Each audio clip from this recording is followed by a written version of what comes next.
चक्षुरुन्मिलितं येन तस्मै श्रीगुरवे नमः। नमो विष्णुपादाय कृष्णप्रेष्ठाय भूतले श्रीमति भक्तिवेदान्तस्वामिनिति नामिने। नमस्ते सरस्वतीदेवी गौरवाणि प्रचारिणे निर्विशेष शून्यवादी पाश्चात्यदेशतारिणे। वाञ्छाकल्पतरुभ्यश्च कृपा सिन्धुभ्येव च पतितानां पावनेभ्यो वैष्णवेभ्यो नमो नमः। श्री कृष्ण चैतन्य प्रभु नित्यानंद श्री अद्वैत गदाधर श्रीवासदि गौर भक्तवृंद। हरे कृष्णा कृष्ण कृष्णा हरे हरे, हरे राम राम राम हरे हरे। हरे कृष्ण। तो सबका स्वागत है भक्ति शास्त्री कोर्स में। भक्ति रसामृत सिंधु इस ग्रंथ का अध्ययन कर रहे हैं। वैदिक साधना भक्ति के 64 अंग, अभी 59वां अंग श्री जन्मदिन यात्रा।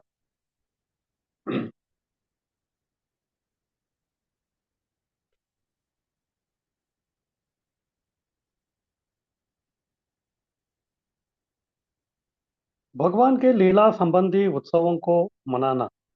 भविष्य पुराण में भगवान के प्राकट्य, जन्मदिन तथा उनकी अन्य दिव्य लीलाओं को उत्सव रूप में मनाने के विषय में यह कहा गया है।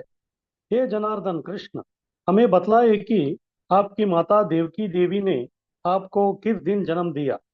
यदि आप हमें यह बतला दे तो हम उस तिथि को महोत्सव मनाएं।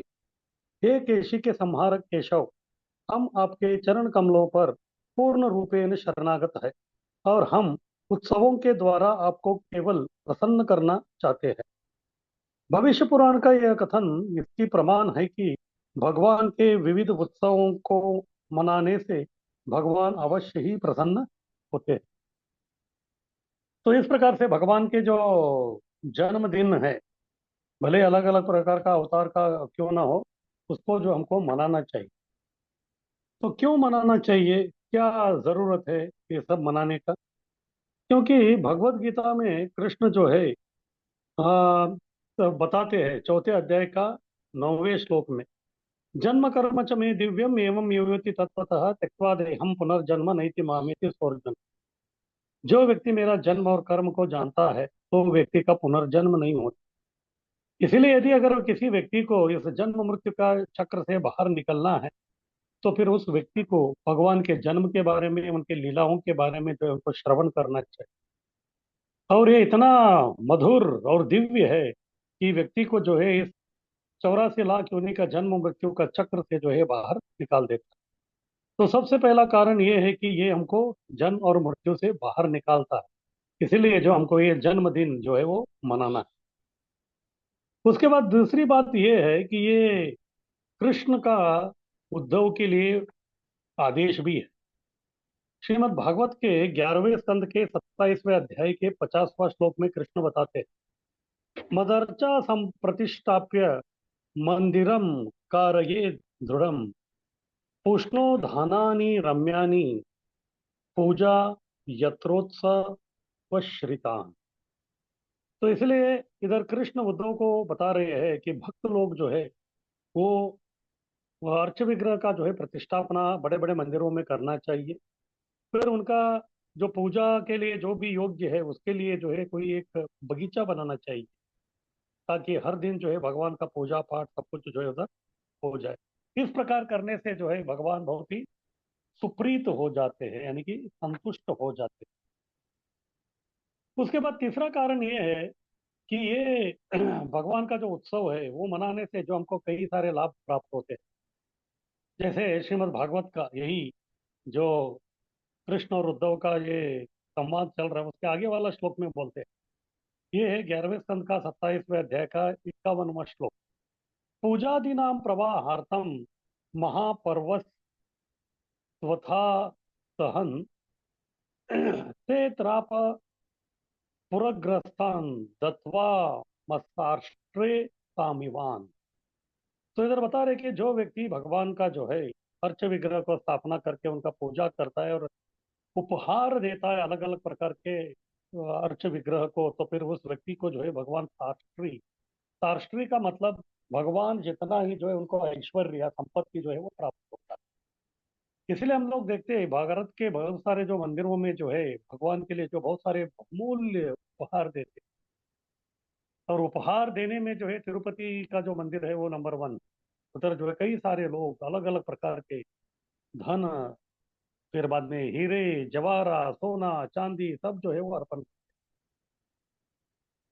और उडुपी में भी हम देखते हैं कि जब पेजावर स्वामी जी के जब पर्याय था तो तभी उन्होंने उनके लिए जो है 2 करोड़ का जो है वो अ, हीरों का जो है मुकुट भगवान के लिए बनवा के लगा दिया, अलंकृत किया। तो तभी जो कुछ जो राजनेता लोग थे वो लोग जो है चिल्लाने लगे, इतना सब क्यों खर्चा कर रहे हैं आप कर। फिर तभी उन्होंने समझाया उनको, देखिए आप जो है केवल एक साधारण राजनेता हो और आपका सिक्योरिटी के लिए कितना खर्चा होता है। और भगवान जो है वो तो अखिलांड कोटि ब्रह्मांड नायक है, इतने बड़े जो है वो पूरा ब्रह्मांड चला रहे हैं, तो फिर इनके लिए ये जो है बहुत ही छोटा जो है उपहार। इस प्रकार से जो भी भगवान के लिए जो है अच्छा उपहार देता है तो फिर भगवान बदले में जो है अपना जैसा जो है संपत्ति उनको दे। फिर इसके आगे वाला श्लोक 11, 27, 52 उसमें कहते हैं व्यक्ति को जो है सारूप्य मुक्ति भी मिलता है।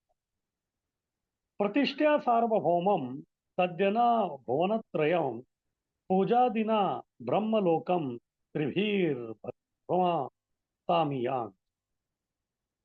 तो अर्च विग्रह का प्रतिष्ठापना करने से व्यक्ति जो है चक्रवर्ती सम्राट बन सकता है। और अगर कोई व्यक्ति मंदिर का निर्माण करवाता है तो फिर वो व्यक्ति जो है इस पृथ्वी का जो है पूरा सार्वभौम बन सकता है। और तीनों लोक को जो है वो व्यक्ति उसके अधीन में आ जाते थे। इस प्रकार से जो है अगर कोई व्यक्ति तीनों करता है, यानी कि अर्च विग्रह का स्थापना भी करता है, फिर बाद में जैसे सबसे पहले बताया कि अर्च विग्रह का जो प्रतिष्ठापना करता है उस व्यक्ति जो है इस पृथ्वी का राजा बनता है। फिर जो व्यक्ति उसके लिए मंदिर बनवाता है तो फिर वो व्यक्ति त्रिलोक का जो है वो राजा बनता है। फिर उसके बाद तीसरा बताते हैं कि जो व्यक्ति भगवान का जो है पूरा पूजा पाठ और सेवा करता है तो वो व्यक्ति ब्रह्मलोक को भी प्राप्त कर सकता है। और इतना ही नहीं, ये तीनों जो करता है वो व्यक्ति को जो है सारूप्य मुक्ति मिलता है, यानी कि भगवान जैसा जो है रूप उनको प्राप्त हो सकता है। इसके आगे वाला श्लोक में 11, 27, 53 में बताते हैं तो व्यक्ति को भगवान भक्ति भी देते हैं। मामेव नैरपेक्षेण भक्ति योगेन विन्दति भक्ति योगम स कभत एवं यह पूजयो तमाम। जो व्यक्ति केवल भगवान का जो है पूजा पाठ में लगा है, हाँ, तो उस व्यक्ति को जो है भगवान क्या करते हैं, उसको भक्ति प्रदान करते हैं। इस प्रकार से इतना सब फायदा है, इतने सब लाभ है, तो इसके लिए जो है व्यक्ति को भगवान के जो उत्सव है और विशेष रूप से उनका जो जन्मदिन का तिथि रहता है उसको जो है मनाना चाहिए। प्रभुपाद जी भी इस्कॉन में जो नाना प्रकार के जो उत्सव मनाने के बारे में कई सारी चीजें बताई है। प्रभुपाद कहते थे कि मनुष्य जो है वो एक अकेले रहने वाला व्यक्ति नहीं है, एक समाज में रहने वाला व्यक्ति है। और समाज बोले तो समाज में जो है बहुत सारे अलग अलग प्रकार के जो है उत्सव सब चलते रहते हैं। और उत्सव को जो है उत्साह बना के रखने के लिए उत्सव को मनाना चाहिए। जब तक हम उत्सव नहीं मनाते तब तक जो है जिंदगी में जो है उत्साह नहीं आता। तो उत्साह को लाने के लिए उत्सव में उत्सव मूर्ति को जो है भगवान का उनका जो है नाना प्रकार का सेवा करना चाहिए। जब प्रभुपाद जी पाश्चात्य देश में हरे कृष्ण आंदोलन का उन्होंने स्थापना किया तो तभी जो है उधर लोगों को जो है कोई जन्माष्टमी रामनवमी नरसिंह चतुर्दशी ये सब जो है उनको मालूम नहीं था। इसलिए प्रभुपाद जी ने क्या किया, उनको भी मालूम था, भले ही वो लोग जो है भारत के नहीं है, वो पाश्चात्य देश के हैं, लेकिन मनुष्य तो है। और मनुष्य का स्वभाव यह है कि वो व्यक्ति हमेशा उत्साही रहना चाहता है और वो उत्सव सबको अच्छा लगता है। जैसे हमारे अनुभव है कि हम भी कई सारे जो अपने रिश्तेदार है या मित्र है उनको हम लोग बुलाते मंदिर में, आइए आइए। वो हाँ बोलते हैं लेकिन कभी आते नहीं। लेकिन जब उत्सव है तो तभी वो बोलेंगे कि अरे जन्माष्टमी आई है, तो फिर तुरंत आ जाए। इस प्रकार से लोग उत्सव प्रिय है। इसीलिए प्रभुपाद जी ने उधर क्या किया, हरे कृष्ण फेस्टिवल, हरे कृष्ण उत्सव का जो उन्होंने आरंभ करा दिया। फिर ऐसा ही एक समारोह हो गया उत्सव। उसके बाद कमाल कृष्ण महाराज जी जो है वो प्रभुपाद जी को उस उत्सव में क्या क्या हो गया वो सब रिपोर्ट किया। वो सब सुन के जो है प्रभुपाद जी बहुत ही खुश हो गए। तभी उन्होंने कमाल कृष्ण महाराज को कहते हैं इस प्रकार के जो हरे कृष्ण उत्सव है उसको जितना चाहिए उतना मनाइए आप। क्योंकि जितना हम मनाएंगे इतना जो है लोग क्या हो जाएंगे, वो भगवान की तरफ जो है वो लोग आकर्षित हो जाएंगे। और प्रभुपाद जी ने बताया कि मंदिर का मतलब है उत्सव। और मंदिरों में जब उत्सव होता है तो फिर तभी जो है बहुत सारा जो है प्रसाद का वितरण होगा, लोग आएंगे, प्रसाद लेंगे, खुश हो जाएंगे। इसी प्रकार से जब बेलगाम में जो है 1998 में 1998 में पहला रथ यात्रा हो गया तो परम पूज्य राधानाथ स्वामी आए। जब उन्होंने देखा कि इतने जो है लोग लाखों के हिसाब से जो है लोग उसमें शामिल हो गए तो वो बहुत प्रसन्न हो। तो तभी जो उन्होंने परम पूज्य भक्ति महाराज जी को उन्होंने बता दिया कि कुछ भी हो, ये उत्सव जो है कभी रुकना नहीं चाहिए। और तब से लेके आज तक जो हर साल जहाँ जोर जोर से जो है हर्षोल्लास के साथ जो इसको मनाया जा रहा है। इस प्रकार से हम जो सामान्य लोग हैं उनको भी जो है एक अवसर देते हैं कि वो लोग भी आए, भक्ति के जो है कुछ श्रवण कीर्तन, बाद में प्रसाद ग्रहण, इस प्रकार के जो है नाना प्रकार के भक्तिमय कार्य करके वो भी जो है अपना भक्ति के मार्ग में जो है प्रगति कर सकते हैं। ऐसा ही एक खत प्रभुपाद जी ने हंसदूत महाराज को लिखा। वो कहते हैं हंसदूत महाराज को कि ये जो फेस्टिवल्स है या उत्सव है इसको कभी रोकना नहीं चाहिए। आप ऐसे मत सोचिए कि उत्सव में जो है बहुत खर्चा होता है, पैसा नहीं है तो क्यों खर्चा करने का, इस प्रकार से आप मत सोचिए। यदि अगर आपके पास पैसा नहीं है तो मुझे बोलिए, मैं किधर से तो जो है पैसे का ये प्रबंध करता हूँ, लेकिन ये जो उत्सव है कभी भी जो है रुकना नहीं चाहिए। इस प्रकार से ये कृष्ण भावना नाम का ये जो विष है उसको जो है उत्सवों के माध्यम से जो है सभी लोगों को इसका इंजेक्शन, इस प्रकार उनको इंजेक्शन देने से वो लोग जो है पूरा इंजेक्शन का प्रभाव उनमें हो जाएगा तो फिर वो लोग जो है अच्छी तरह से जो है भक्ति कर। इस प्रकार से जो है प्रभुपाद जी उत्सव मनाने के बारे में जो है इस्कॉन में अलग अलग प्रकार के जो है कुछ निर्देश दिए। तो ठीक है, किस प्रकार से ये जो जन्मदिन है उसको मनाना चाहिए। तो साधारणतः हम देखते हैं कि जब भी ये उत्सव आता है तो तभी जो है साधारणतः हम लोग उपवास करते हैं, तो खाते पीते नहीं है। तो फिर करना कुछ नहीं है तो समय बहुत है हमारे पास। तो फिर उस समय का सदुपयोग कैसे करने का, इसको श्रील प्रभुपाद जी ने 1972 में समझाया। 1972 में जब जन्माष्टमी का अवसर था तभी प्रभुपाद जी जो है न्यू वृंदावन में थे, अमेरिका। और तभी सुबह जो है उन्होंने भागवतम क्लास दिया। तो सब लोग जो है सुन लिया सब। उसके बाद क्लास के बाद जो है क्योंकि फास्टिंग था रात को 12 बजे तक, तो लोग जो है अभी नाना प्रकार के जो अपने सेवा में व्यस्त हो गए। और क्योंकि तभी केवल न्यू वृंदावन में ही राधा वृंदावन चंद्र वो इतने बड़े जो है विग्रह केवल उधर ही थे अमेरिका में। इसलिए अमेरिका के सभी अलग अलग जो केंद्र है उधर के सब लोग उधर आए, क्योंकि बड़े अर्च विग्रह भी थे और प्रोपाल जी भी उधर, इसलिए बहुत सारे लोग उधर आ गए। फिर बाद में शाम का समय था तो तभी जो है प्रभुपाद जी उधर के जो लीडर थे उनको बोल दिया कि सबको बुलाई 6 साढ़े 6 के करीब। तो सब लोग उधर आए। फिर बाद में प्रभुपाद जी सबको बिठाया, फिर बाद में जो है कीर्तन आरंभ हो गए। और तभी हाल ही में जो है प्रभुपाद जी का नया किताब Krishna the supreme personality of God वो पुस्तक आया था। तो प्रभुपाद जी एक प्रशासन में बैठे थे, एक भक्त को बोले कि ठीक है अभी हम लोग कृष्णा किताब जो है उसको पढ़ेंगे। प्रभुपाद जी ने बोल दिया कि पढ़ना आरंभ की। फिर वो व्यक्ति आरंभ किया अध्याय एक। और बहुत सारे सन्यासी भी जो है प्रभुपाद जी के सामने ही बैठे थे डंडा धारण करके। लेकिन लोग जो है सुबह से भूखे थे, उपवास कर रहे थे, थके हुए थे। और सेवा में जो है सुबह से इधर उधर भाग रहे थे तो अभी ही बैठे थे वो, तो फिर शरीर भी जो है विश्राम लेने की अवस्था में जा रहा। तो तभी जो है प्रभुपाद के सामने ही बैठे थे, नींद आ रहा था तो कभी कभी जो है डंडा एक दूसरे का टकरा रहा था, उसका आवाज भी आ रहा था, लेकिन प्रभुपाद जी आंखें बंद करके वो कृष्णा किताब का जो है अध्याय एक उसको जो है इतना तल्लीनता से सुन रहे थे कि किसी की हिम्मत नहीं हुई कि कुछ करने बोलने की। तो अध्याय ये खत्म हो गया, 10 Bhakti Vedanta purport of the Krishna book chapter 1। तो सब लोगों को लगा चलो अभी जो है प्रभुपाद जी उनको छोड़ देंगे। तो प्रभुपाद जी तो शांत थे, आंखें बंद किया था, अभी तक खोले नहीं। सब लोग अभी उठने के चक्कर में ही थे तो तभी जो है प्रभुपाद जी आंखें खोले, फिर बाद में बोले ओके स्टार्ट चैप्टर 2। तो अध्याय 2 को आप आरंभ किए। अभी प्रभुपाद जी बोले तो सबको बैठना ही था। नींद आ रहा था कैसे तो कंट्रोल करके सब लोग बैठे और श्रवण करने लगे। फिर जैसे अध्याय 2 खत्म हो गया, 10 Bhakti Vedanta purport of chapter 2, तो सब और हर्षोल्लास हो गया लोगों के, चलो अभी हमको छुटकारा मिलेगा। लेकिन फिर से जो है प्रभुपाद जी ने बोला चैप्टर 3। फिर बाद में अध्याय 3 का जो है बोलना आरंभ हो गया, सब लोग सुन रहे थे। इसके बाद जो है लोगों के पास वो क्षमता नहीं था, तभी जो है प्रभुपाद जी समझ गए और जैसे अध्याय 3 खत्म हो गया तो लोग ऐसे सोच ही रहे थे कि अभी प्रभुपाद जी बोलेंगे अध्याय 4, लेकिन प्रभुपाद जी नहीं बोले। अभी जो ऑलमोस्ट 10 बजने को आ गया था, तो तभी प्रभुपाद जी ने सबको बोला कि ठीक है, अभी आप लोग जो है तैयार हो जाएंगे, अभी हम लोग आरती कीर्तन करेंगे, उसके बाद 12 बजे आरती। फिर सब लोग जो खुश हो गए। तो इस प्रसंग से प्रभुपाद जी हमको दर्शा रहे हैं कि जो उत्सव है, उत्सव में मेन काम क्या है? श्रवण करना। उत्सव में जो है मेन काम होता है वो श्रवण करना। श्रवण बहुत ही महत्वपूर्ण। तो इस प्रकार से जो है हमको भी, क्योंकि हमारे पास भी काफी समय रहता है, तो फिर हमको भी जो है लीलाओं का जो है श्रवण करना चाहिए। इसी प्रकार से हम देखते हैं कि सामान्यतः हम लोग जो है कॉन्ग्रीगेशन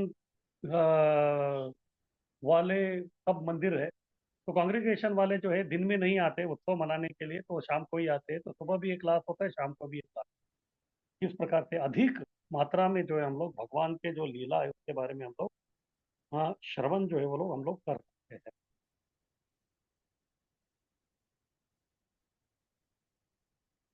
इस प्रकार से कई प्रकार के जो अ, उत्सव जो है उसको हमको मनाना चाहिए। तो ऐसे पद्म पुराण में कहते हैं कि कृत युग में जो है एक स्त्री थी, उनका नाम था लीलावती। लेकिन वो जो है बहुत ही पापी थी। जिंदगी भर जो है कुछ भी उन्होंने नहीं किया। और एक दिन जो है रात को वो जा रही थी, तभी उन्होंने देखा कि कुछ लोग जो है मंदिर में कुछ तो मना रहे हैं। क्या मालूम नहीं, उसको अचानक जो है बहुत ही आकर्षणीय लगा, तो वो आ गई। फिर लोगों को पूछने लगी कि आप क्या कर रहे हैं। उन्होंने बोला कि आज राधाष्टमी है, राधा रानी का जन्मदिन है, तो हम लोग राधाष्टमी को जो हम लोग मना रहे हैं। तो उन्होंने पूछा इससे क्या होता है, इससे जितने भी आपके पाप है वो सब नष्ट हो। तो उनको भी बहुत अच्छा लगा। उस दिन जो है पूरा तल्लीनता के साथ उन्होंने राधाष्टमी को मनाया। और जैसे ये हो गया, तो उस दिन उनका आखिरी दिन, वो उनको मालूम नहीं। फिर जैसे उन्होंने अपना शरीर को त्याग दिया, तो तभी जो है यमदूत भी आ गए, लेकिन उधर विष्णुदूत भी आ गए। फिर से किस प्रकार से जो है अजामिल के इसमें विष्णुदूत और यमदूत के बीच में संभाषण हुआ, उस प्रकार हुआ। फिर अंत में जो है विष्णुदूत उनको जो है भगवत धाम को लेके चले। इस प्रकार से केवल व्यक्ति पूरा तल्लीन होके अगर केवल उत्सव में शामिल हो भी जाता है, तो फिर उसके लिए जो है इतना अ, लाभ जो इसको मिल ही जाते हैं। इसीलिए जो उत्सव मनाना जो है बहुत ही महत्वपूर्ण है। और उत्सव से जो है, जैसे प्रभुपाद जी बोलते हैं कि हमारा भी जो है उत्सव जो है वो बहुत ही मना रहे। इस प्रकार से हम देखते हैं कि ब्रज में भी जो है कई सारे उत्सवों को मनाया जाता है। जैसे माघ महीना आता है, तो तभी जो है वसंत पंचमी, उसको वसंतोत्सव भी कहते हैं, तो उसको मनाते हैं। तो उस दिन जो है कोई भी मंदिर में आप जाएंगे तो सब जो है भगवान को पीला रंग का जो है पोशाक पहनाते हैं। और पीला रंग का जो है पुष्प, पत्र, अलग अलग प्रकार का, सब जगह पीला पीला पीला पीला दिखता है। और लोई बाजार में जो है अपना राधा रमन मंदिर के पास में जो है एक बहुत बड़ा मंदिर है, उसका नाम है शाहजी मंदिर। कंपनीचं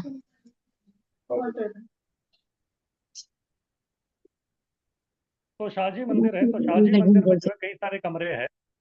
और उसमें एक कमरा है, उस कमरे का नाम है वासंती कमरा। और ये जो वासंती कमरा है केवल वसंत पंचमी के दिन ही खुलता है। और उस दिन भगवान के अर्च विग्रह को उधर लेके आते, पूरा सजावट करते हैं, तो सब लोग आके जो उनका दर्शन करते हैं। इस प्रकार से जो है वसंत पंचमी, वसंतोत्सव को जो है व्रज में मनाया जाता है। उसके बाद व्रज में जो है बांके बिहारी मंदिर जो है बहुत ही प्रसिद्ध है। तो बांके बिहारी जी का जो प्राकट्य दिन है, तो वो जो है वो माघ पूर्णिमा का बाद में आने वाला पंचमी के दिन जो है उसको मनाते हैं, उसको बोलते हैं बिहारी पंचमी। और ये जो बांके बिहारी जी जो थे वो बहुत ही बड़े वरिष्ठ वैष्णव थे, उनका नाम था हरिदास। उनको जो है निधिवन में मिला। फिर बाद में उन्होंने उनको स्थापना किया था इधर। तो उसको भी जो है बहुत ही उत्साह के साथ जो है उस उत्सव को मनाया जाता है। उसके बाद आता है शिवरात्रि। तो तभी जो है गोपेश्वर महादेव है उधर, तो गोपेश्वर महादेव के यहाँ जो है बहुत ही भीड़ रहता है। तो भाई महादेव जी को जो है गोपी के वेश में उनको अ, श्रृंगार किया जाता है। और ये जो है फाल्गुन महीने में जो है वो आता है। फिर उसके बाद आता है नित्यानंद त्रयोदशी, नित्यानंद प्रभु का प्राकट्य दिन, उसको भी मनाते हैं। उसके बाद गौर पूर्णिमा, श्री चैतन्य महाप्रभु का जो आविर्भाव तिथि है। और उसके अगले दिन जो है होली, फाल्गुन पूर्णिमा के दिन जो है होली को मनाया जाता है। तो होली जो है बरसाना में भी मनाते हैं, नंदगांव में भी मनाते हैं। तो उसके बाद और एक जगह है, उसका नाम है फलेन, उधर भी मनाते हैं। उसके बाद दाऊ जी जो गोकुल के पास में है तो उधर भी बना। अलग अलग समय में जो है अलग अलग 4 जगह में वो लोग मनाते, एक ही दिन नहीं मनाते, ताकि सब लोग जो है चारों जगह में जाके जो है उसको उत्साह के साथ मनाए। और उसमें जो है सबसे बहुत ही फेमस है वो है बरसाना का जो होली है, उसको बोलते हैं लठमार होली। तो बरसाने का होली जब होता है तभी नंदगांव के जो है लोग उधर आते हैं, तो फिर तो बरसाने और नंदगांव के लोग जो है वो उधर होली खेलते हैं। फिर उसके बाद ये लोग नंदगांव जाते हैं, तो फिर नंदगांव में भी वो होली होता है। फिर उसके बाद जो जगह है फलेन, उसको जो है अगला जो पूनम है उस दिन जो है उधर मनाया जाता है। और उसी प्रकार से जो दाऊ जी बलदेव जी नाम का जो जगह है उधर भी होली मनाई जाती है। फिर उसके बाद आपने देखा होगा ब्रज में जो है बहुत बड़ा मंदिर है, वो है रंग जी का मंदिर, जो गोविंद जी के सामने है। तो रंग जी का मंदिर में भी जो है उत्सव मनाया जाता है उनका, तो वो है उनका ब्रह्मोत्सव। और तभी जो है रंग जी का जो है उधर रथ यात्रा भी निकालते हैं। फिर उसके बाद एक आता है, उसका नाम है फूल डोला। तो फूल डोला यानी कि फूल बंगला। तो तभी जो है जो अल्टर है उसमें जो है फूलों से जो है उसको सजावट करते, कई मंदिरों में इसको मनाया जाता है। सामान्य जब गर्मी बढ़ता है तो तभी जो है भगवान को थोड़ा शीतलता प्रदान करने के लिए इस प्रकार से फूल बंगला बनाते हैं। फिर जब वैशाख ऋतु आता है तो तभी जो है गर्मी बढ़ जाता है, तो फिर तभी चंदन यात्रा अक्षय तृतीया से लेके 21 दिनों तक होता है। तो बांके बिहारी और कई अलग जो मंदिर है उसमें जो है भगवान को चंदन लगाया जाता है। फिर उसके बाद जो आता है रामनवमी। तो रामनवमी को भी जो है अच्छी तरह से उधर मनाया जाता है। फिर उसके बाद आता है सीता नवमी। फिर उसके बाद आता है नरसिम्हा चतुर्दशी। उसके बाद राधा रमन जी का प्राकट्य दिन जो नरसिम्हा चतुर्दशी के अगले दिन है, तो उसको भी मनाया जाता है उधर। फिर उसके बाद आता है गुरु पूर्णिमा। उस दिन जो है सब ब्रजवासी जो है वृंदावन गोवर्धन का जो है परिक्रमा करते हैं। फिर उसके बाद सावन चालू होता है, तो फिर हरियाली तीज, सब जगह हरियाली है, तभी झूलन यात्रा चलता है। 13 दिनों तक जो है श्रावण में जो है झूलन यात्रा उधर चलता है। फिर उसके बाद आता है उसका पूर्णिमा के दिन, जब झूलन खत्म होता है तो फिर वो बलराम पूर्णिमा, बलराम जी का जो है वो प्राकट्य दिन है। तो तभी जो है बलराम पूर्णिमा के दिन अलग अलग जगह में जो है भगवान का जो अलग अलग प्रकार का विशेष प्रकार का जो है दर्शन करना। जो मदन मोहन जी है उनको राय राज इस प्रकार का एक वेश पहनाते हैं। फिर राधा दामोदर जी को जो है श्यामा सखी बनाते हैं। श्याम सुंदर जी को जो है नौका विहार में बिठाते हैं। फिर गोकुलानंद जी को जो है रावल राज वो वेश में रहते हैं। और गोपीनाथ जी जो है वो वन विहारी वेश में रहते हैं। और गोविंद जी जो है वो सबल सखा के वेश में रहते हैं। फिर उसके बाद आता है जन्माष्टमी। तो सब मंदिरों में जो है श्री कृष्ण जन्माष्टमी जो जो से मनाया जाता है। फिर उसके अगले दिन नंदोत्सव होता है। फिर उसके बाद ललिता षष्ठी आती है, उसके बाद राधाष्टमी आती है, राधा रानी का आविर्भाव की। फिर उसके बाद जब कार्तिक आरंभ होता है तो फिर शरद पूर्णिमा आता है। फिर उसके बाद दामोदर लीला ये सब चलता है। फिर उसके बाद दशहरा रामचंद्र विजयोत्सव मनाया जाता है उधर। फिर उसके बाद जो है दीपावली आती है, दीपावली को मनाते हैं। फिर उसके बाद गो पूजा, गोवर्धन परिक्रमा, फिर अन्नकूट वो सब मनाते हैं।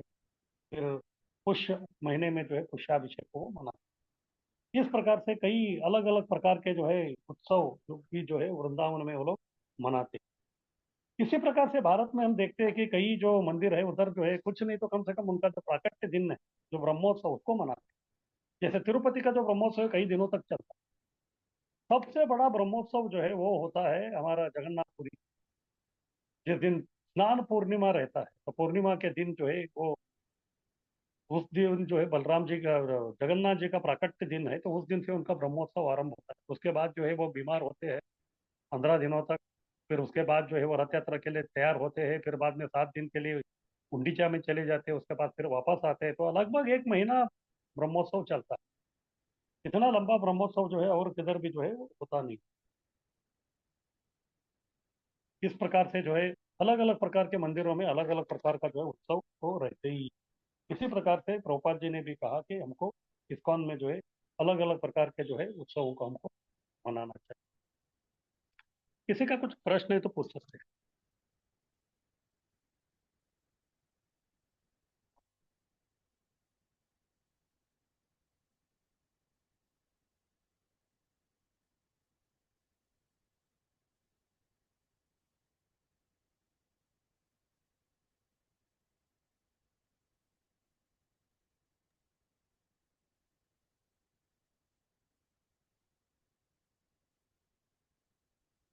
हरे कृष्ण प्रभूजी.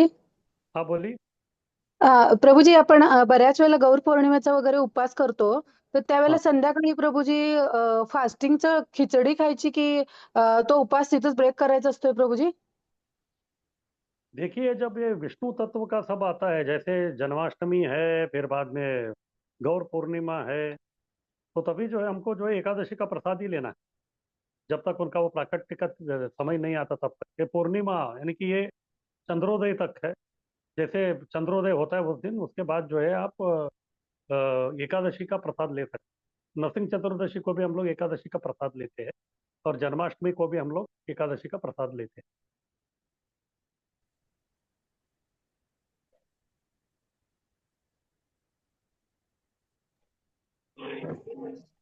हरे कृष्ण प्रभु जी। हाँ बोलिए. ये वृंदावन में प्रभुपाद डिसाइपल थी एक पार्वती माता जी, शायद आप हम्म. जानते होंगे। वो हम्म. जो शरीर छोड़ दिया उन्होंने, हाँ जी. तो उनके जो हस्बैंड हैं उनसे एक बार बात हुआ था, ये मतलब कब एकादशी प्रसाद लेना है, कब नॉर्मल लेना है। हम्म. तो उन्होंने कहा कि बहुत ही सिंपल मेथड है हम्म. कि जो भी हमारे फास्टिंग 12 बजे तक के होते हैं, दोपहर 12 बजे तक के, हम्म. उसके बाद हमें ग्रेन प्रसाद लेना है। हम्म. और उसके बाद के जो भी फास्टिंग है उन हम्म. सब में एकादशी प्रसाद लेना है। हम्म. तो ये सही कहा है या मतलब उसमें भी कुछ हम। देखिए, अलग अलग जगह में अलग अलग ये चलता है. अभी जैसे हम लोग इधर बम्बई में हैं, तो बम्बई में जो है हम कभी भी करेंगे तो कोई हमारे ऊपर कोई लांछन नहीं लगाता. सबसे आपको प्रॉब्लम आता है वृंदावन और मायापुर में, क्योंकि उधर बाकी और भी अन्य वैष्णव है, और वो लोग जो फॉलो कर रहे हैं उसको आपको फॉलो करना पड़ता है. जैसे मायापुर में वगैरह जो है बहुत सारे, जो ऑलमोस्ट कई सारे जो उनका फेस्टिवल रहते हैं, तो गौड़ी मठ वाले जो है वो एकादशी का प्रसाद ही लेते हैं. तो इसीलिए उधर जी। इस्कॉन में भी जो है उसको फॉलो करते हुए उनको वो ऐसा करना पड़ता है. तो इसलिए बाकी इधर जो है वो क्या चल रहा है किसी को कुछ लेना देना नहीं है, लेकिन सामान्यतः वृंदावन और मायापुर में जो है वो लोग, बाकी जो लोग कर रहे हैं उसको उनको फॉलो करना ही. हम्म। क्योंकि पहले 12 बजे वाले फास्टिंग में काफी में ग्रेन प्रसाद ही बनता था, बट अभी ऑलमोस्ट सब में एकादशी प्रसाद ही शुरू कर दिया है, सिर्फ हाँ. राधा अष्टमी और रामनवमी छोड़ के। हाँ, इसीलिए मैं बोल रहा हूँ इसका कारण वो है, क्योंकि वो लोग सब कर रहे हैं तो उनको हम लोग फॉलो नहीं करेंगे तो फिर हमको वो हमारी वो निंदा करेंगे वो लोग. इसके लिए हम्म। उनको जो है उनको प्रसन्न रखने के लिए हमको ये सब करना पड़ता है. करना इसलिए पड़ता है। वृंदावन, मायापुर, जगन्नाथपुरी, ये सब जो है बहुत ही क्रिटिकल स्पॉट्स है ये. हम्म। हरी और बोल. दूसरा दूसरा प्रभु जी, आपने एक बहुत अच्छा वो बताया था कि 1998 में पहला रथ यात्रा बेलगाम में हुआ। हाँ जी. उसमें मतलब वो गुरु महाराज ने शुरू किया वो ना। हाँ जी. तो हाँ, तो आपने कहा कि उसमें लाखों लाखों लोग आए थे। हाँ जी.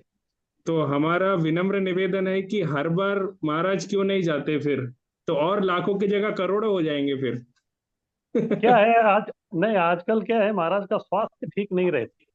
वो धूल और वो सब जो है उससे उनका और ज्यादा तकलीफ होता है उनको. उस कारण हम्म। से जो है ज्यादा वो ये जो इस प्रकार का ये है ना, उसमें वो नहीं जाते.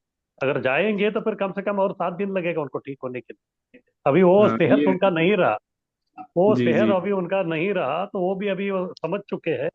तो इसलिए जो है अभी वो ज्यादा ऐसा स्टंटबाजी नहीं करते. हम्म। हरे कृष्ण प्रभु जी। नित्य गोपाल, जी प्रभु हाँ, जी। अरे वाह.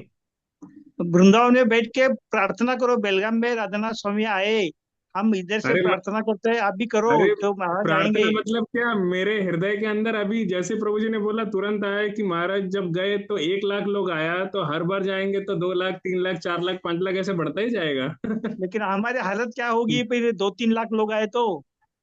अरे उसके लिए भी महाराज आपको देंगे ना, स्ट्रेंथ है, शक्ति तो वो इधर से ही आएगा ना। ठीक है, ठीक है, प्रार्थना करो महाराज आ जाए, हम वही अभी करते हैं। अभी हमारा चौपाटी यात्रा का सब जगह ग्लोरिफिकेशन होता है। पहले 1,000 लोग जाते थे, फिर 2,000 हो गए, फिर 4,000 हो गए, फिर 6 हो गए, फिर अभी देखो लास्ट 11,000 लोग हो गए।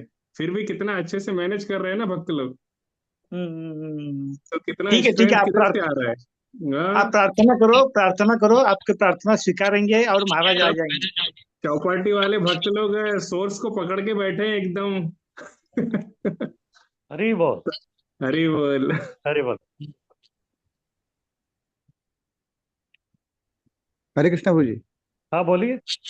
हाँ प्रभु जी, अभी अपने थोड़ा बांके बिहारी के बारे में बताया, इसके लिए पूछ रहा था, एक क्यूरियोसिटी था हम्म। कि मतलब वो विग्रह जो होता है, मतलब हमारे जो आचार्य है गौड़ीय वैष्णव परंपरा के, वो हम्म। कौन से आचार्य मतलब उनका ये करते थे, आराधना करते थे, या फिर वो हमारे इसमें वो हाँ। गौड़ीय में नहीं आते। वो उधर के जो ब्रजवासी थे हरिदास जी, तो उनका इसमें आते हैं। अच्छा। लेकिन तो लेकिन वो जो है इतना फेमस हो गए, इतना फेमस हो गए कि बस, तो लोग जो है बांके बिहारी का दर्शन के लिए जाते ही, अच्छा अच्छा, कभी प्रभुपाद ने भी कभी मेंशन नहीं किया था इस। क्योंकि वो गौड़ीय लाइन में नहीं है। हाँ, ये इसके लिए ठीक है, हाँ। Thank you.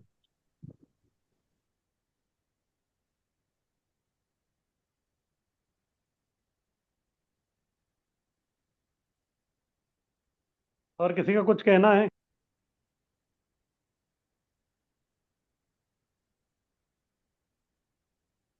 तो ठीक है, हम लोग आगे बढ़ते हैं। आगे कीजिए स्लाइड।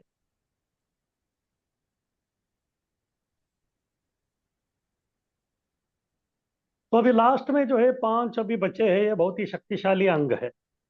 और ये इतने महत्वपूर्ण है कि अभी इस अध्याय खत्म होने के साथ ये 64 अंग खत्म हो जाते हैं। लेकिन ये लास्ट के 5 अभी जो हम चर्चा करने वाले हैं, इतने महत्वपूर्ण है कि इसके बारे में और एक अध्याय है। अगला जो अध्याय है केवल ये 5 जो है शक्तिशाली अंग, उन्हीं के बारे में फिर से जो है बताने वाले हैं। तो चैतन्य चरितामृत में भी कृष्णदास कविराज गोस्वामी कहते हैं, सकल साधना श्रेष्ठ यही पंचांग, कृष्ण प्रेम जन्माय पंचेर अल्पसंग। सकल साधना श्रेष्ठ, बोले तो सभी साधनाओं में श्रेष्ठ है ये पंच अंग, ये 5 जो है। अगर आप जो है ये 5 को छोड़ के बाकी सब कर रहे हैं तो फिर आपको जो उतना फायदा नहीं हो। लेकिन आप ये जो है 5, इसका पंचेर अल्पसंग, इसका थोड़ा भी आप करेंगे तो आपका भक्ति में जो है बहुत ज्यादा जो है प्रगति हो। वो किस प्रकार शक्तिशाली है, क्या है, उसको अगले अध्याय में जो है विस्तार के साथ हमको समझाएंगे। लेकिन ये 5 शक्तिशाली अंग क्या है, उसके बारे में जो है अभी केवल ये थोड़ा अभी ये अध्याय में जो है बताने वाले हैं। तो आगे है 60वां, यानी कि शक्तिशाली अंग में पहला वाला है श्री मूर्तिर अंग्री सेवनी, यानी कि भगवान का अर्च विग्रह का सेवा करना। अत्यधिक भक्ति पूर्वक अर्च विग्रह की सेवा करना। आदि पुराण में कहा गया है कि जो व्यक्ति भगवान के पवित्र नाम को निरंतर कीर्तन करता है और जो भक्ति में तल्लीन रहकर दिव्य आनंद का अनुभव करता है, उसे केवल मुक्ति कभी नहीं दी जाती, अपितु भक्ति की सुविधाएं प्रदान की जाती। मुक्ति का अर्थ है भौतिक कलमश से छुटकारा। मुक्त हो जाने पर इस जगत में उसे फिर से जन्म नहीं लेना पड़ता। निर्विशेषवादी अपने अस्तित्व को समाप्त करने के लिए ब्रह्म में तल्लीन होना चाहते हैं, किंतु श्रीमद् भागवत के अनुसार मुक्ति अपनी सामान्य स्थिति की प्राप्त करने का शुभारंभ मात्र है। हर जीव की सामान्य स्थिति भगवत सेवा में संलग्न होना है। आदि पुराण के कथन से ऐसा प्रतीत होता है कि भक्त केवल भक्ति में तल्लीन रहने से संतुष्ट होता है, उसे भौतिक बद्ध जीवन से किसी मुक्ति की आकांक्षा नहीं रहती। दूसरे शब्दों में जो व्यक्ति भक्ति में तल्लीन रहता है, वह ऊपर से भले ही भौतिक जीवन स्थिति में रहता प्रतीत हो, किंतु वास्तव में रहता नहीं। तो इधर बता रहे हैं कि जो व्यक्ति अर्च विग्रह का सेवा करता है तो उसको जो है भगवत धाम जाने का जो है क्यों अवसर प्राप्त होता है। अभी जो बाकी जो लोग हैं, भक्ति करने न करने वाले जो लोग हैं, उनके लिए मुक्ति का अर्थ है कि बस इस शरीर से छुटकारा। लेकिन भक्तों के लिए जो उस प्रकार नहीं है। जैसे इधर श्रीमद् भागवत का उल्लेख हुआ है, तो श्रीमद् भागवत कहता है कि स्वरूपेण व्यवस्थिति, मुक्ति का अर्थ है स्वरूपेण व्यवस्थिति, अपना जो स्वरूप। और जीव का स्वरूप क्या है? जीवेर स्वरूप है कृष्णेर नित्यदास। तो कृष्ण का नित्यदास के रूप में जो हमको भगवान का सेवा करना है, यही हमारे लिए मुक्ति है।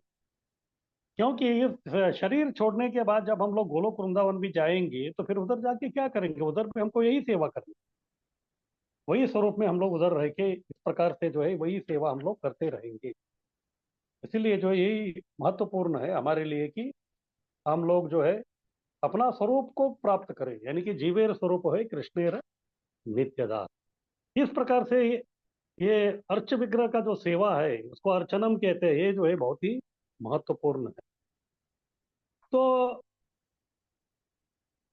तो प्रश्न उठता है कि ये जो कलयुग का जो युग धर्म है वो है हरिनाम संकीर्तन लेना, तो फिर ये अर्चना का क्या जरूरत?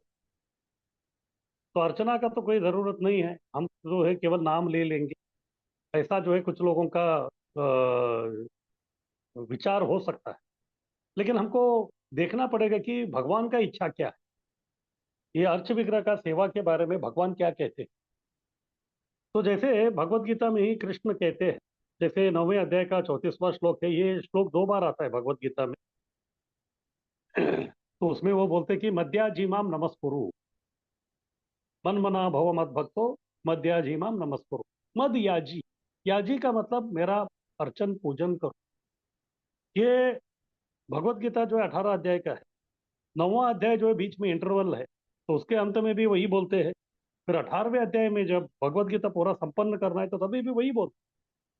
तो कृष्ण खुद जो है उनका ये इच्छा है कि हमको क्या करना है, उनका अर्चा पूजन करना है। इसीलिए जो है भले ही युग धर्म जो है हरिनाम संकीर्तन है, लेकिन ये भी जो है हमको भगवान की भक्ति करने के लिए, हमारा अनर्थों से जो है छुटकारा पाने के लिए जो बहुत महत्व महत्वपूर्ण है और हमको मदद करता है, तो इसलिए हमको ये सब करना है। और जैसे मैं पहले भी बताया था कि भगवान का जो है 5 अलग अलग प्रकार के जो है स्वरूप में वो प्रकट होते हैं।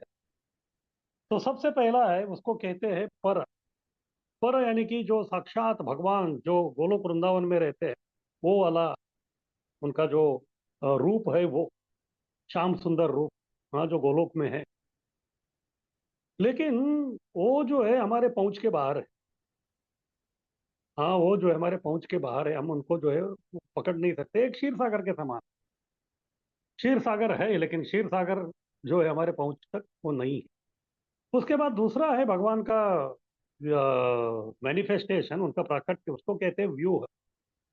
तो भगवान जो है बाद में जो है वो अपने आप को विस्तार करते हैं, वासुदेव, संकर्षण, अनिरुद्ध और प्रद्युम्न। लेकिन ये भी जो है रहते हैं कहाँ? आध्यात्मिक जगत में, और हम है इस जगत में। ये भी जो हमारे पहुंच के बाहर है। तो ये किस प्रकार से है? ये जो है लवण सागर जैसा सागर है। जैसे आप कोई समुद्र में जाते हैं, अगर आपको प्यास लग गया, सब जगह पानी है लेकिन पीने के लिए एक बूंद। तो इसी प्रकार से ये विस्तार जो है भगवान का वो है, लेकिन वो हमारे पहुंच के बाहर है, तो फिर उससे भी हमारा कुछ काम नहीं। उसके बाद तीसरा है विभव। विभव यानी कि भगवान जो है कई प्रकार के लीला अवतार करते हैं। तो इधर आते हैं, अवतार करते हैं। लेकिन इसका भी जो अगर हमको फायदा लेना है भगवान का, जब वो अवतार लेते हैं तो उस समय में हम भी उधर होना चाहिए।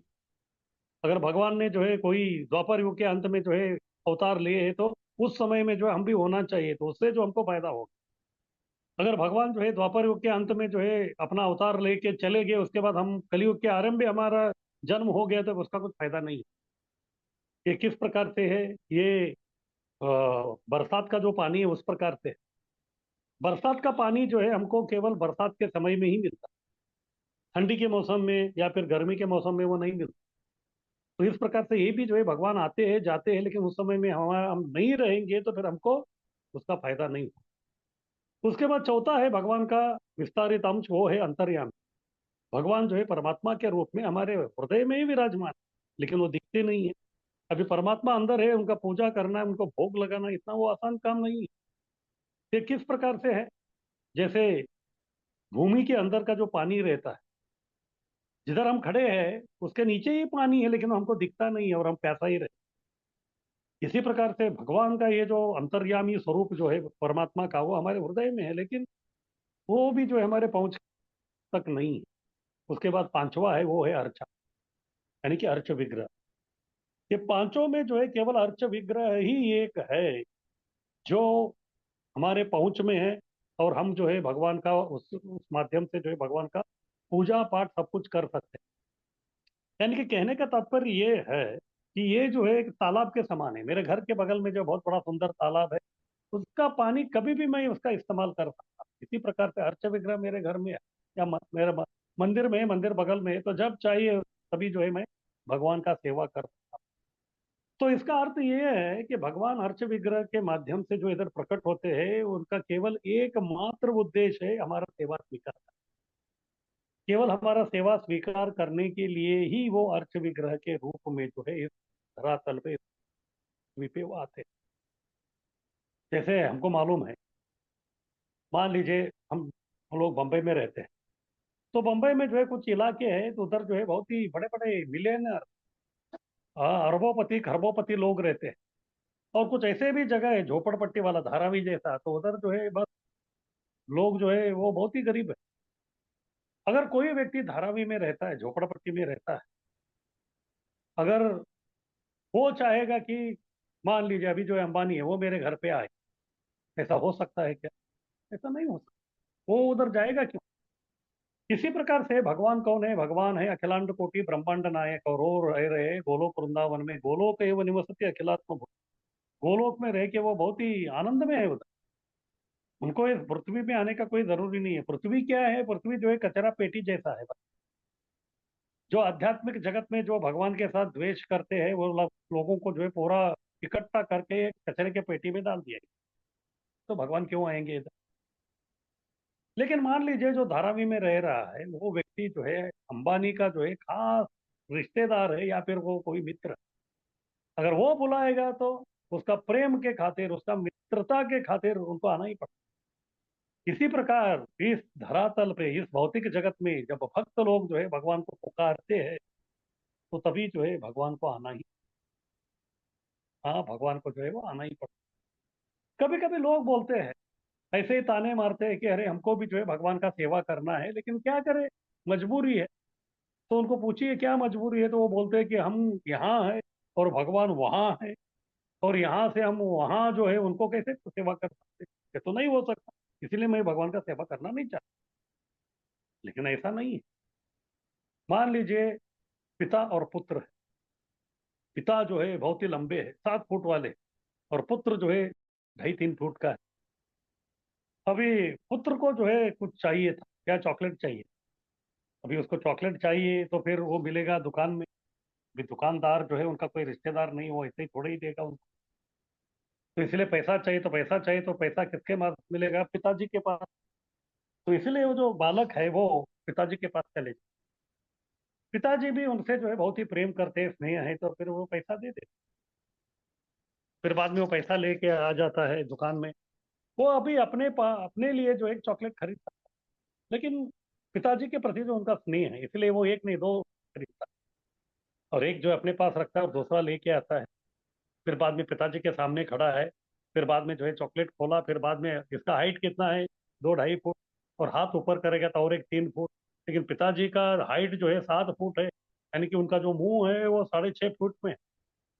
अभी बालक कितना भी कोशिश करेगा तो फिर वो उनका वो जो चॉकलेट जो है वो अपने पिताजी तक नहीं पहुंचा सकता। लेकिन जब पिताजी देखते हैं कि ये जो मेरा पुत्र, हालांकि पिताजी को जो है चॉकलेट से कोई लगाव नहीं, लेकिन अभी वो क्या देख रहे हैं? उनके पुत्र का जो है प्रेम को देख। और प्रेम से वो जैसे आकर्षित हो जाते हैं तो फिर वो क्या करते हैं, उनको समझ में आता है कि मेरा पुत्र जो है, मेरा लड़का मुझे कुछ खिलाना चाहता है। तो तभी वो क्या करते हैं, वो पुत्र के सामने ही जो है घुटने टेक देते। और जैसे घुटने टेक देते हैं तो फिर उनका हाइट जो है पूरा कम हो जाता है, फिर वो जो बच्चा जो उनको खिला सकता है। इसी प्रकार से जब भक्त चाहते हैं कि भगवान का सेवा करना है तो भक्तों का पहुंच तो भगवान तक नहीं है, लेकिन भगवान जो है नीचे आते। तो भगवान जो जब नीचे आते हैं तो तभी जो है हम लोग भगवान को जो है अपना जो भी उनका सेवा करना है, उनको जो भोग लगाना है, वो सब जो काम हम लोग को कर सकते हैं। एक बार एक व्यक्ति प्रभुपाद जी के पास आए। प्रभुपाद जी के पास आके वो बोल रहा था, एक चैलेंजिंग, एक चुनौतीपूर्ण इसमें वो बोल रहा था। उन्होंने बोला कि भगवान सब जगह है, तो फिर ये इतना मंदिर और ये सब अर्च विग्रह ये सब बनाने का क्या जरूरत? तो प्रभुपाद जी ने उनको पूछा, आप मानते हैं कि भगवान सब जगह है? उन्होंने बोला हाँ, भगवान सब जगह है। फिर प्रभुपाद जी ने उसको पूछा, अगर भगवान सब जगह है तो फिर ये मूर्ति में भी है, ये अर्च विग्रह में भी है, तो फिर क्या समस्या क्या है? तो आप इसका भी पूजा कीजिए, क्या है? तो उस व्यक्ति जो है वो इस प्रकार का जो है उत्तर वो अपेक्षा नहीं किया था। इस प्रकार से जो है लोग कुछ बोलने के लिए बोलते रहते हैं, लेकिन उनको जो है उसका तथ्य क्या है वो जो है बिल्कुल वो समझ में नहीं आता। और एक शास्त्र है, उसका नाम है कुलार्णव तंत्र। कुलार्णव तंत्र में बताते हैं कि किस प्रकार से ये जो अर्च विग्रह है ये बहुत ही महत्वपूर्ण है। तो उसके लिए जो है वो एक उदाहरण देते हैं, वो है उदाहरण है गाय का। अभी गाय का शरीर है, गाय के संपूर्ण शरीर में उसका जो खून है, रक्त जो है, उसका सर्कुलेशन हो रहा है। और उसका जो थन रहता है, तो थन में से जो हमको, जब हम उसको खींचेंगे तो फिर क्या निकलता है, उसमें से दूध निकलता है। लेकिन ये दूध है क्या? दूध जो है उसका जो खून है उसका ही जो एक रूपांतरित, हाँ, उसका जो है खून का ही एक परिवर्तित रूप है। लेकिन अगर आपको दूध चाहिए तो फिर आप जो है थन को छोड़ के कोई अन्य जगह में से जो है वो दूध को नहीं निकाल, इधर भी निकालना चाहे का कोशिश करेंगे तो उधर से खून ही निकलेगा। अगर आपको दूध ही चाहिए तो फिर क्या करना पड़ेगा, वो थन से ही निकालना पड़ेगा। इसी प्रकार से भगवान सब जगह है, लेकिन हम जो है उनको देख नहीं सकते, तो फिर उनको पहुंच नहीं सकते। तो इसलिए हमको जो है भगवान का सानिध्य को अनुभव करना है, तो फिर वो उसके लिए अर्च विग्रह का आवश्यक। जिस प्रकार से दूध चाहिए तो फिर वो थन से ही निकलेगा, इसी प्रकार से हमको भी जो है अगर भगवान का सेवा करना है, दर्शन करना है, तो फिर वो केवल अर्च विग्रह के माध्यम से ही जो हम लोग उनको इस प्रकार से कर। दूसरा उदाहरण, जैसे आजकल जो है टीवी है। अभी टीवी के जो है सिग्नल सब जगह है। आजकल जो है टीवी में बहुत सारे चैनल रहते हैं, 400-500 चैनल रहते हैं। वो 400-500 चैनल का सिग्नल जो है पूरा सब जगह वो घूम रहे मेरे इर्द गिर्द। लेकिन क्या मैं उनको देख सकता हूँ? मैं उनको नहीं देख सकता। अभी इधर जी टीवी है, इधर स्टार टीवी है, ये है, दूरदर्शन है, सब घूम रहे हैं, लेकिन कुछ दिखता नहीं मुझे। लेकिन अगर उसको देखना है तो फिर हमको क्या लगेगा, वो दूरदर्शन का जो पेटी है वो लगेगा। जैसे उधर उसको लगाएंगे तो फिर ये सब सिग्नल उसका हम दर्शन कर सकते हैं। इसी प्रकार से भगवान जो है सर्वांतर्यामी है, सब जगह है वो, लेकिन अगर उनका दर्शन करना है तो फिर वो अर्थ विग्रह का माध्यम से ही इस प्रकार से जो हम उनका दर्शन वो कर। मान लीजिए मुझे प्यास लगी। अभी ये जो वातावरण है, हवा है, इसमें भी जो है मॉइस्चर, मॉइस्चर यानी कि पानी का अंश है। अगर मुझे प्यास लगा है तो ये जो वातावरण है, जो हवा है मेरे इर्द गिर्द, उसमें भी पानी का अंश है। तो फिर मैं जो है जीभ निकाल के जो है उसको चाटने का कोशिश करूंगा, तो उसमें से भी मुझे ना पानी मिलेगा ना मेरा प्यास बुझेगा। तो फिर उसके लिए क्या करना पड़ेगा, मुझे जो है पानी रखा हुआ जो पात्र है उधर जाके जो है उसमें से ही पानी लेना पड़ेगा। इसी प्रकार से भगवान सब जगह है, लेकिन उसको हम देख नहीं सकते। उनको देखना है, उनको महसूस करना है। तो जिस प्रकार से पानी का पात्र के पास जाने के बाद पानी हमको मिलता है, फिर हमारा प्यास बुझेगा, उसी प्रकार से अर्च विग्रह के पास जाने से ही हमारा जो भगवान को देखने का, उनका दर्शन करने का जो लालसा है, तो वो जो है वो कंप्लीट हो सकता। तो ये जो अर्च विग्रह है वो सही में जो है वो भगवान ही है क्या? इसके बारे में जो है कुछ लोगों का प्रश्न रहता है। ये केवल जो है ये पत्थर नहीं, ये भगवान है। इसलिए साक्षी गोपाल का जब वो कथा सब लोगों को मालूम है, तो तभी जो है उल्लेख आता है, प्रतिमा नाही तुम्ही साक्षात ब्रजेंद्र नंदन। हाँ, तो ऐसा कहा जाता कि आप प्रतिमा नहीं हो, आप कौन हो? आप साक्षात जो है आप ब्रजेंद्र नंदन हो, आप साक्षात कृष्ण हो। विप्र लागे कर तुम्ही अकार्य करन। हाँ, विप्र लागे, उन्होंने बुलाया था, इसलिए जो है आप आ गए। हाँ, इसलिए प्रभुपाद जी लिखते हैं, if you can talk you can walk. फिर वो आए साक्षी देने के लिए। इस प्रकार कई उदाहरण जो हम लोग देखते हैं, अलग अलग जगह में जो है भगवान अपना अस्तित्व को दिखाए। जैसे उडुपी में देखते हैं तो उडुपी का जो है दर्शन पीछे से होता है, क्योंकि कनकदास नाम के जो है वो वैष्णव थे, वो निम्न कुल के थे, तो उनको प्रवेश नहीं दिया। तो मंदिर के पीछे जाके जो है वो भगवान को पुकारने लगे, तो फिर भगवान पूरा उल्टा होके उनको जो है उधर वो दर्शन उन्होंने उनको दे दिया।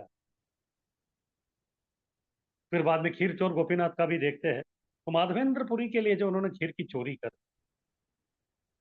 हाँ, इस प्रकार कई जो अपने भक्तों के लिए जो है भगवान अलग अलग अलग प्रकार के जो है लीला करते रहे। इस प्रकार से जो है अलारनाथ में भी देखेंगे तो भगवान के शरीर के ऊपर गर्म खीर गिरने का निशान है।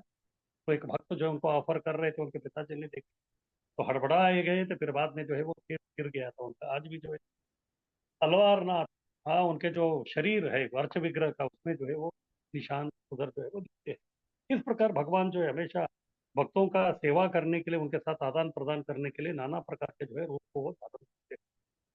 तो फिर कैसे समझे कि ये जो अर्च विग्रह है ये साक्षात कृष्ण ही है?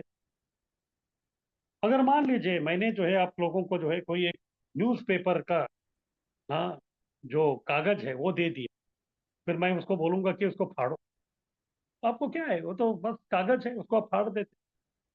फिर बाद में मैं आपको पूछता हूँ कि आपके पास जो है 500 रुपए का नोट है, फिर आप, वो व्यक्ति जो है अपना 500 रुपए का नोट निकाले, वो 500 रुपए का नोट भी क्या है, वो भी कागज है। हम बोलेंगे जिस प्रकार से तुमने वो न्यूज़पेपर को फाड़ा हुए थे इसको भी फाड़ो, वो फाड़ेगा क्या? वो नहीं फाड़ेगा। क्यों? अरे वो भी कागज है, ये भी कागज है।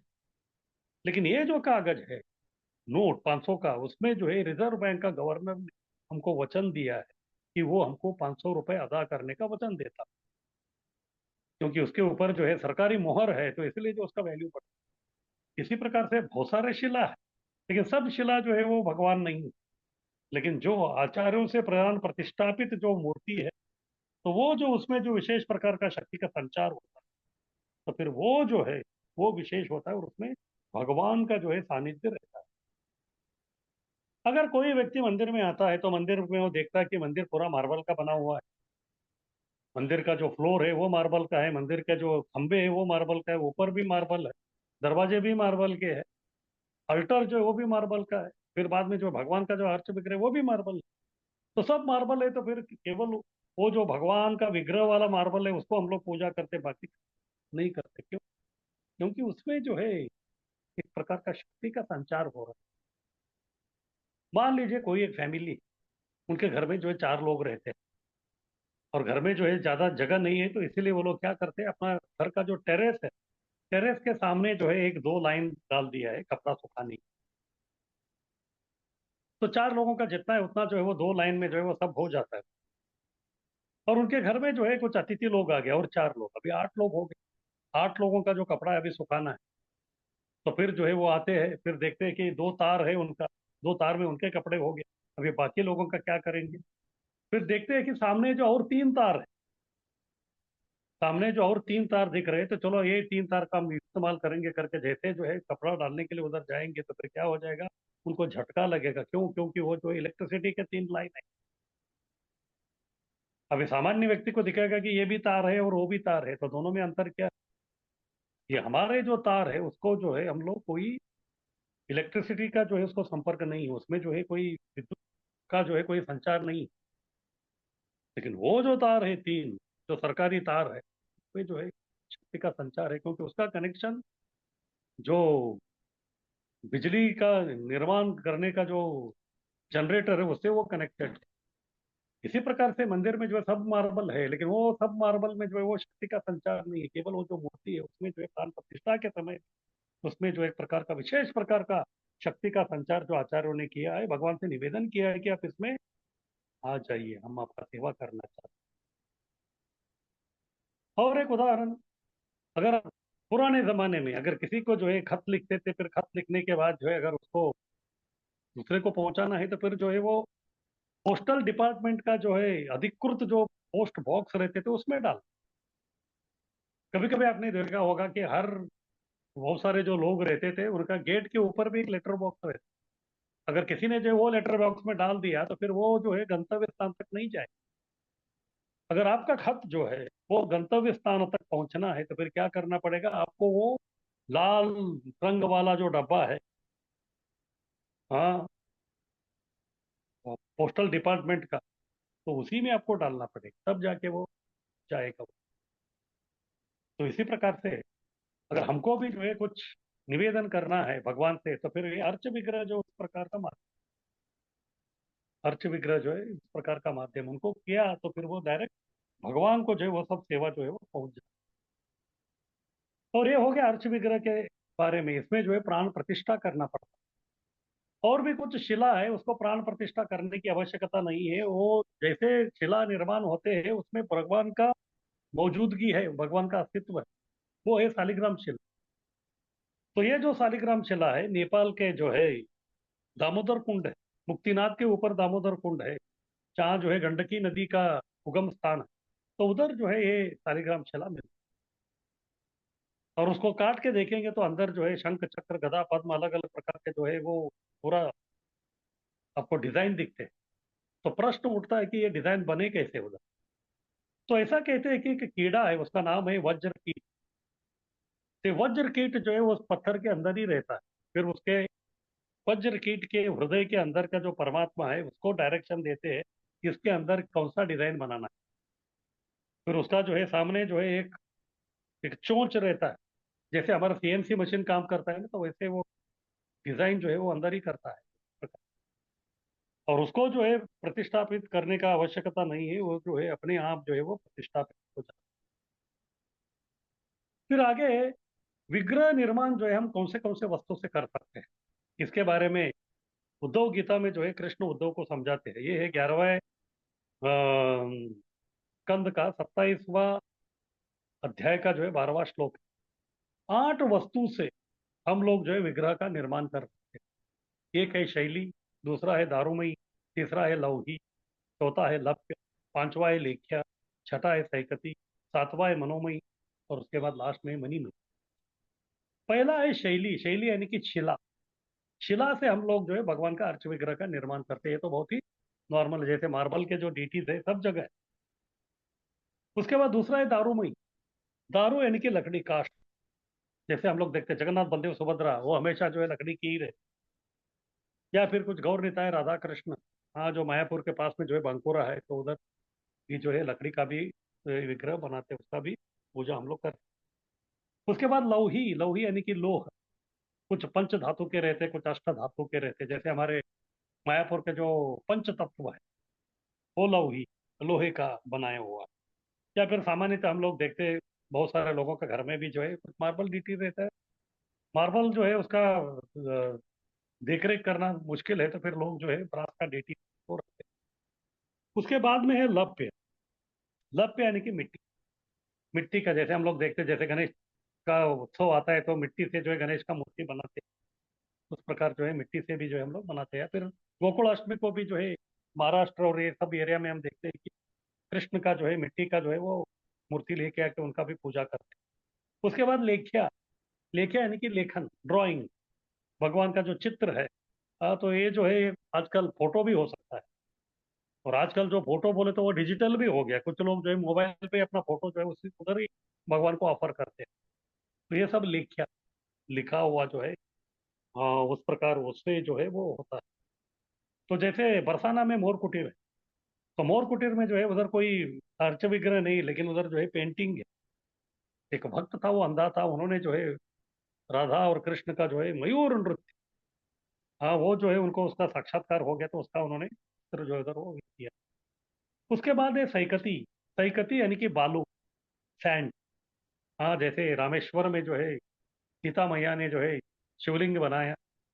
या फिर इधर हमारे मुंबई में भी एक जगह है वाड़केश्वर, वालुकेश्वर, तो वो जो है वो बालू से बनाया हुआ है।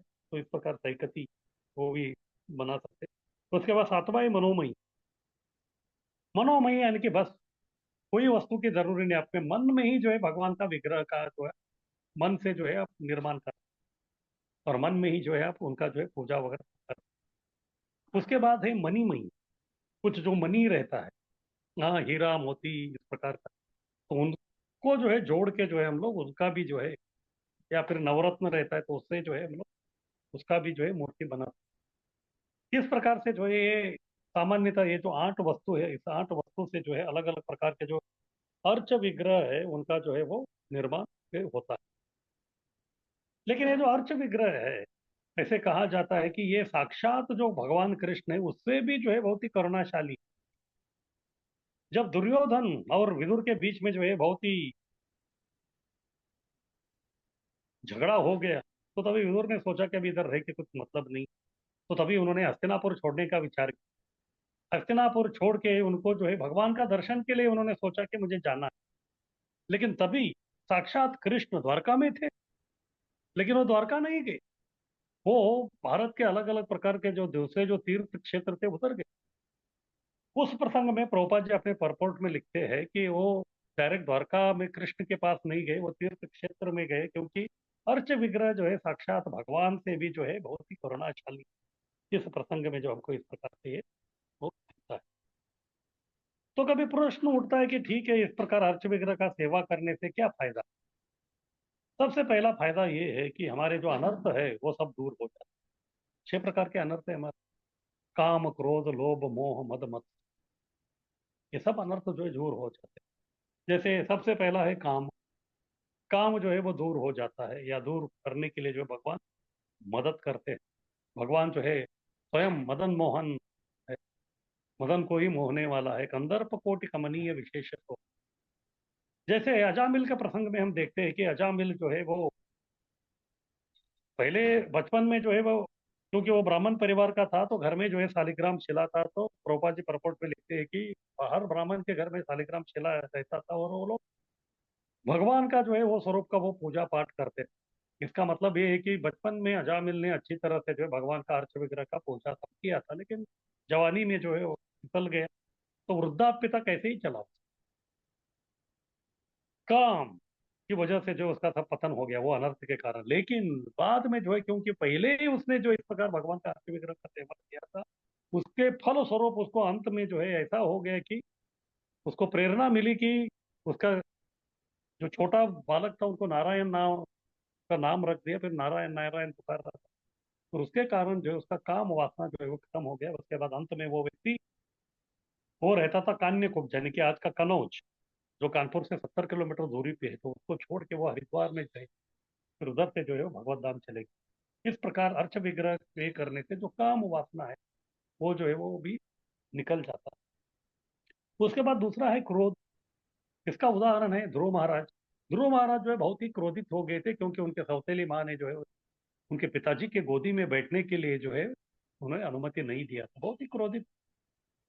क्रोध जो है वो रजोगुण का प्रतीक है। और जब वो अपने माँ के पास गए, तो माँ ने उनको बोल दिया कि मैं आपका कुछ मदद नहीं कर सकती, आपको मदद करने वाला केवल भगवान ही है। फिर उन्होंने पूछा कि भगवान कहाँ मिलेंगे, तो उन्होंने बोला कि आपको वृंदावन जाना पड़ेगा, मधुबन। तो तभी जो है वो आए, और कृष्ण की कृपा से जो है उनको दर्शन हो गया नारद जी का। फिर नारद जी जो है सबसे पहले जो उनका परीक्षा लिया, उन्होंने बोला कि आप तो 5 साल के बच्चे हो। 5 साल का बच्चे का कैसा रहता है, थोड़ा जिद रहता है थोड़ा समय के लिए, फिर बाद में वो भूल जाता है। इसी प्रकार नारद जी को लगा कि ये थोड़ा समय के लिए इधर है, फिर बाद में जो है जिद छोड़ देगा। लेकिन ये तो नाम का ध्रुव नहीं था, सही में ध्रुव था। ध्रुव यानी कि बस दृढ़ता वाला। फिर उनको समझ में आ गया कि ये वापस जाने वाला नहीं है घर, अभी उनको मार्गदर्शन करना नारद जी का कर्तव्य था। लेकिन उन्होंने देखा ये बच्चा जो है अभी बहुत ही रजोगुण में है, क्रोधी, बहुत क्रोधित। इसको जो है सबसे पहले सत्व गुण में लाना था। इसलिए उन्होंने उसको बता दिया कि आप एक अर्च विग्रह का निर्माण करके उसको पूजा। फिर उसका जैसे जैसे वो व्यक्ति पूजा करने लगा, तो फिर उसका रजोगुण कम होने लगा, फिर वो व्यक्ति सत्वगुण में आ गया। फिर हमको मालूम है कि बाद में जो है 6 महीने में ही जो है भगवान उनको दर्शन दे दिए। काम क्रोध, उसके बाद है तीसरा है लोभ। लोभ भी जो है ध्रुव महाराज का ही उदाहरण है। उनको लोभ था, क्या लोभ था, ब्रह्मा जी से भी बढ़कर जो है उस प्रकार का लोभ उनको चाहिए। वो लोभ के कारण वो घर छोड़ के उधर आए। इतना लोभ का संकल्प लेके उन्होंने जो है अर्च विग्रह का पूजा भगवान की भक्ति कर रहे थे। लेकिन वो 6 महीने का जो उन्होंने इतना अनन्य भक्ति किया, उसमें जो उनका लोभ, सभी प्रकार के अनर्थ जो है भस्म हो। फिर जब 6 महीने के बाद भगवान जब उनके सामने दर्शन दिए, तो फिर भगवान ने पूछा आपको क्या चाहिए, तो फिर उन्होंने बता दिया लोभ तो बहुत था मेरा, लेकिन वो लोभ जो है मेरा कांच के टुकड़े के मांगने के समान था, लेकिन अभी मुझे आप जैसा अनमोल हीरा मिल गया, तो फिर ये कांच का टुकड़ा ले। तो उनका जो लोभ था वो भी चकनाचूर हो गया, क्योंकि उन्हें अर्च विग्रह का सेवा करके जो है रजोगुण से सत्वगुण में आ गए। ये हो गया काम क्रोध लोभ। उसके बाद है मोह। मोह का उदाहरण है भरत महाराज। भरत महाराज जो है इतने अच्छा भक्ति कर रहे थे, वो तो भाव भक्ति तक आ गए। फिर बाद में भाव भक्ति का एक लक्षण है, वो है विरक्ति। यानी कि भौतिकता के प्रति व्यक्ति का जो है इतना वैराग्य, इतना अनासक्ति आ जाता है, वो सब छोड़ के जो है वो जंगल में चले गए। लेकिन दुर्भाग्यवश, जैसे हमारा गौड़ीय सिद्धांत में जो है 3 प्रकार का सेवा होता है। एक है नाम रुचि, दूसरा है जीव दया और तीसरा है वैष्णव सेवा। ये 3 में भरत महाराज केवल 2 ही कर पा रहे थे। एक नाम रुचि और दूसरा जो है जीव दया किया उन्होंने, वो हरिण का जो बच्चा था उसको उन्होंने बचा लिया। लेकिन एक नहीं कर रहे थे, वो था वैष्णव सेवा, क्योंकि वो अकेले रहे। इसीलिए जो है भक्ति में वैष्णवों के संग में रहना बहुत आवश्यक, भले या भाव भक्ति के स्तर पे क्यों ना, तभी भी जो है पतन होने का चांस हो सकता। तो फिर हिरण के प्रति सब कुछ वो कर रहे थे, लेकिन वो भी पहले जो है भगवान का अर्च विग्रह का सेवा सब कुछ किया था। तो इसीलिए जो है जब उनका हिरण का जन्म, अगले जन्म में वो हिरण बन गए, लेकिन उनका सॉफ्टवेयर नहीं बदला। तो भगवान जो है क्योंकि उनका इतना अर्च विग्रह का सेवा किया था, तो उनका भक्ति बरकरार। फिर बाद में वो जो है जड़ भरत बने, फिर बाद में उनका, क्यों? क्योंकि वो अर्च विग्रह का जो है बहुत सेवा उन्होंने किया। इस प्रकार से उनका जो मोह था वो दूर हो गया। फिर उसके बाद है मद। मद यानी कि अहंकार। उसका उदाहरण है गजेंद्र। गजेंद्र और मगरमच्छ के बीच में जो है युद्ध चल रहा था। उनको पूरा अभिमान में थे, अहंकार में थे गजेंद्र, "अरे, इसको तो मैं ऐसे ही खत्म कर।" फिर बाद में उनका शक्ति खत्म हो गया, उनको लगा कि मेरे परिवार वाले मदद करेंगे, तो कोई आया नहीं। फिर अंत में जो है भगवान को उन्होंने पुकारा। भगवान को क्यों पुकारा? क्योंकि पिछले जन्म में वो इंद्रद्युम्न महाराज थे, तभी जो है उन्होंने हरे नामानु अर्चनम किया। तो प्रभुपाद जी उसके तात्पर्य में लिखते, क्योंकि ये पिछले जन्म में जो है उन्होंने अर्च विग्रह का सेवा किया था, तो इसीलिए जो है उनको अभी स्मरण आ गया। फिर बाद में उन्होंने अपने मत को छोड़ दिया, फिर बाद में भगवान को पुकारा, भगवान आगे को मत। फिर इसके बाद जो है लास्ट है मत्सर। मत्सर का अच्छा उदाहरण है शिशुपाल। तो शिशुपाल भी जो है भगवान का अर्च विग्रह का पूजा किया था। कौन सा? जैसे अभी हमने देख रहे हैं इधर कि 8 प्रकार के जो है भगवान का अर्च विग्रह होता है। तो ये व्यक्ति जो है मनोमयी, मन में ही जो है हमेशा कृष्ण का स्मरण करता था, भले ही वो प्रतिकूल भाव में क्यों ना हो। क्योंकि पिछले 2 जन्मों में भगवान के प्रति उनका जो इतना मत्सर था। पहले जो है ये लोग बन गए थे रावण कुंभकर्ण, फिर उसके बाद उसके पहले बने थे हिरण्यकशिपु और हिरण्य, बाद में रावण कुंभकर्ण, अभी शिशुपाल और दंतवक्र बने। वो द्वेष इतना था कि वो बढ़ते जा रहा था, तो इसलिए बचपन से ही वो मत्सर था। लेकिन अभी मन में जो है कृष्ण का स्मरण हो रहा, कृष्ण का स्मरण हो रहा था, तो फिर मन में ही जो एक प्रकार का अर्च विग्रह का सेवा एक दृष्टि से कर रहे थे। फिर वो मत्सर जो है पूरा निकल गया, जब भगवान ने जो है अपने सुदर्शन से उनका जो है संहार कर। इस प्रकार से अर्च विग्रह का सेवा करने से ये सब जो है अनर्थ हमारे एक एक करके जो है वे दूर हो जाते थे। ये जो है बहुत ही महत्वपूर्ण बात। और हम भी जो है अभी कलयुग के लोग हैं, तो हम भी रजोगुण तमोगुण में अटके हुए हैं। तो इससे बाहर निकलने के लिए जो अर्च विग्रह का ये करना जो बहुत ही आवश्यक। एक बार एक शिष्य प्रभुपाद जी के पास आया, फिर वो बोलने लगा कि प्रभुपाद, ये मदन कामदेव जो है मुझे बहुत प्रताड़न कर रहा है, मैं क्या करूं?" तब प्रभुपाद ने बोल दिया कि बस आप मदन मोहन का जो है प्रार्थना कीजिए, मदन मोहन ही मदन को जो है उनको नियंत्रण कर सकते थे। तो और प्रभुपाद जी बोलते थे, जब भी मैं कोई मंदिर में जाता हूँ तो उधर का अर्च विग्रह देख ले। जैसे उस अर्च विग्रह को देखता हूँ, अगर अर्च विग्रह प्रसन्न नहीं है तो मुझे समझ में आ जाता है कि इधर कुछ तो गड़बड़। फिर तभी मैं उधर के जो वरिष्ठ लोग उनको पूछता हूँ, तो फिर वो बोल ही देते। अगर कोई मंदिर में गया, आप अर्च विग्रह जो बहुत ही प्रसन्न भाव में दिख रहे थे, फिर मुझे समझ में आता कि इधर कोई प्रॉब्लम नहीं। तो इसीलिए जो है अर्च विग्रह को जो है बहुत ही प्रसन्नता प्रदान करने के लिए हमको जो है सेवा करना बहुत ही आवश्यक है। अगर उस प्रकार नहीं करेंगे तो फिर जो है बहुत मुश्किल हो जाएगा। एक बार वृंदावन में एक बंगाली व्यक्ति आया था, उन्होंने दर्शन किया, फिर बाद में आके प्रभुपाद जी से मिला। फिर प्रभुपाद को बोलने लगा, मैं वृंदावन में कई सारे मंदिरों में घूम के आया हूँ, लेकिन आपके मंदिर के जो अर्च विग्रह है वो इतने प्रसन्न है, इतने प्रसन्न है, उसको देख के मैं भी प्रसन्न हो गया। ये सुन के जो है प्रभुपाद जी भी बहुत प्रसन्न हो गए। और प्रभुपाद जी हमेशा कहते थे, अगर आपको अर्च विग्रह का सेवा करना है तो इसके जो है 2 मूलभूत, हाँ, एक जो है 2 सिद्धांत है इसी के ऊपर जो अर्च विग्रह का सेवा है। तो एक है क्लीनलीनेस और दूसरा है पंक्चुअलिटी। क्लीनलीनेस, हाँ, जो स्वच्छता है, शुद्धता है, वो बहुत जरूरी है। उसके बाद दूसरा है पंक्चुअलिटी, बोले तो समय पे ये सब करना, समय पे करना। फिर बाद में जो है पूरा स्वच्छता के साथ करना, ये जो है ये बहुत महत्वपूर्ण है। तो इस प्रकार से जो है ये अर्च विग्रह का जो सेवा है ये बहुत महत्वपूर्ण है। और प्रभुपाद जी कहते हैं कि अगर कोई व्यक्ति केवल जिंदगी भर जो है केवल अर्चना ही कर रहा है, तो फिर वो व्यक्ति एक स्थिति को प्राप्त करता है, उसको बोलते हैं अर्चना स्थिति। और उसके बलबूते पे वो व्यक्ति जो है भगवत धाम जा सकता है। और सामान्यतः प्रभुपाद जी बोलते थे कि गृहस्थों को जो है अर्च विग्रह का सेवा करना ही चाहिए, क्योंकि वर्णाश्रम में जो है जैसे ब्रह्मचारी, गृहस्थ, वानप्रस्थ, सन्यासी, ये चार में से पैसा जो है केवल गृहस्थ के पास है। और अर्च विग्रह का सेवा करने के लिए पैसे का बहुत आवश्यकता है।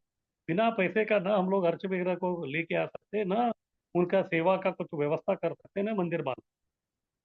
इसीलिए अर्च विग्रह का सेवा करना जो है गृहस्थों के लिए जो है बहुत ही नितांत आवश्यकता है। इसलिए उनको अपने घर में अर्च विग्रह लाना बहुत जरूरी है।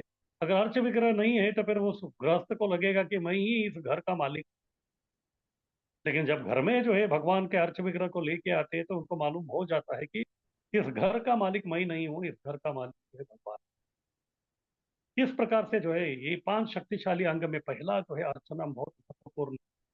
इसको करने से जो है व्यक्ति का जो है भक्ति में बहुत अच्छी तरह से प्रगति हो सकता है। किसी का कुछ प्रश्न है तो पूछ सकते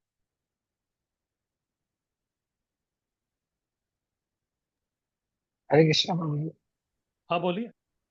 प्रभु जी, अभी अर्च विग्रह सेवा घर में भी कर सकते हैं, वो भी चलता है, लेकिन हाँ घर जी। में नहीं है। मंदिर में तो इतने ब्राह्मण मतलब ब्राह्मण दीक्षा होना पड़ता है, तो हाँ। अर्च विग्रह की सेवा अभी तक नहीं मिली। हम्म। तो हम समझो एक 10 साल बाद मिलेगी तो तब करेंगे तो चलता है, लेकिन मतलब चलेगा ना। 10 साल तक आप जेबदार रहेंगे, उसका गारंटी देंगे आप? गारंटी नहीं, लेकिन अभी सेवा नहीं ना देगा तो कोई, अभी फिर घर में क्या है। मैं आपको गारंटी कैसे दूंगा? नहीं, मैं आपको ये पूछ रहा था कि अगर भविष्य में हम सेवा करें, मिले, हमारे नसीब में होगा भविष्य को तो छोड़ चलेगा। दीजिए, भविष्य को छोड़ दीजिए, भविष्य हमारे हाथ में नहीं है। वर्तमान हम्म। की बात कीजिए, वर्तमान में आप क्या कर रहे हैं? अगर मंदिर में अभी जो है अभी सेवा करने के लिए आपको मौका नहीं मिल रहा है, तो घर में जो है अर्च विग्रह रखने का कोई जरूरी नहीं है। फोटो रख के भी आप जो है पूजा कर सकते हैं। जैसे मैंने अभी बताया 8 प्रकार का अर्च विग्रह होता हम्म, है, उसमें एक है ड्राइंग वाला, यानी कि हाँ जो हाँ फोटो है, फोटो का भी आप पूजा कर सकते हैं। वो भी जो इतना ही पावरफुल है। हाँ, वो करते हैं। तो हाँ, मुझे तो लगा बस कि वो डीटी, वो डीटी उसको चाहिए था। करते रहिए।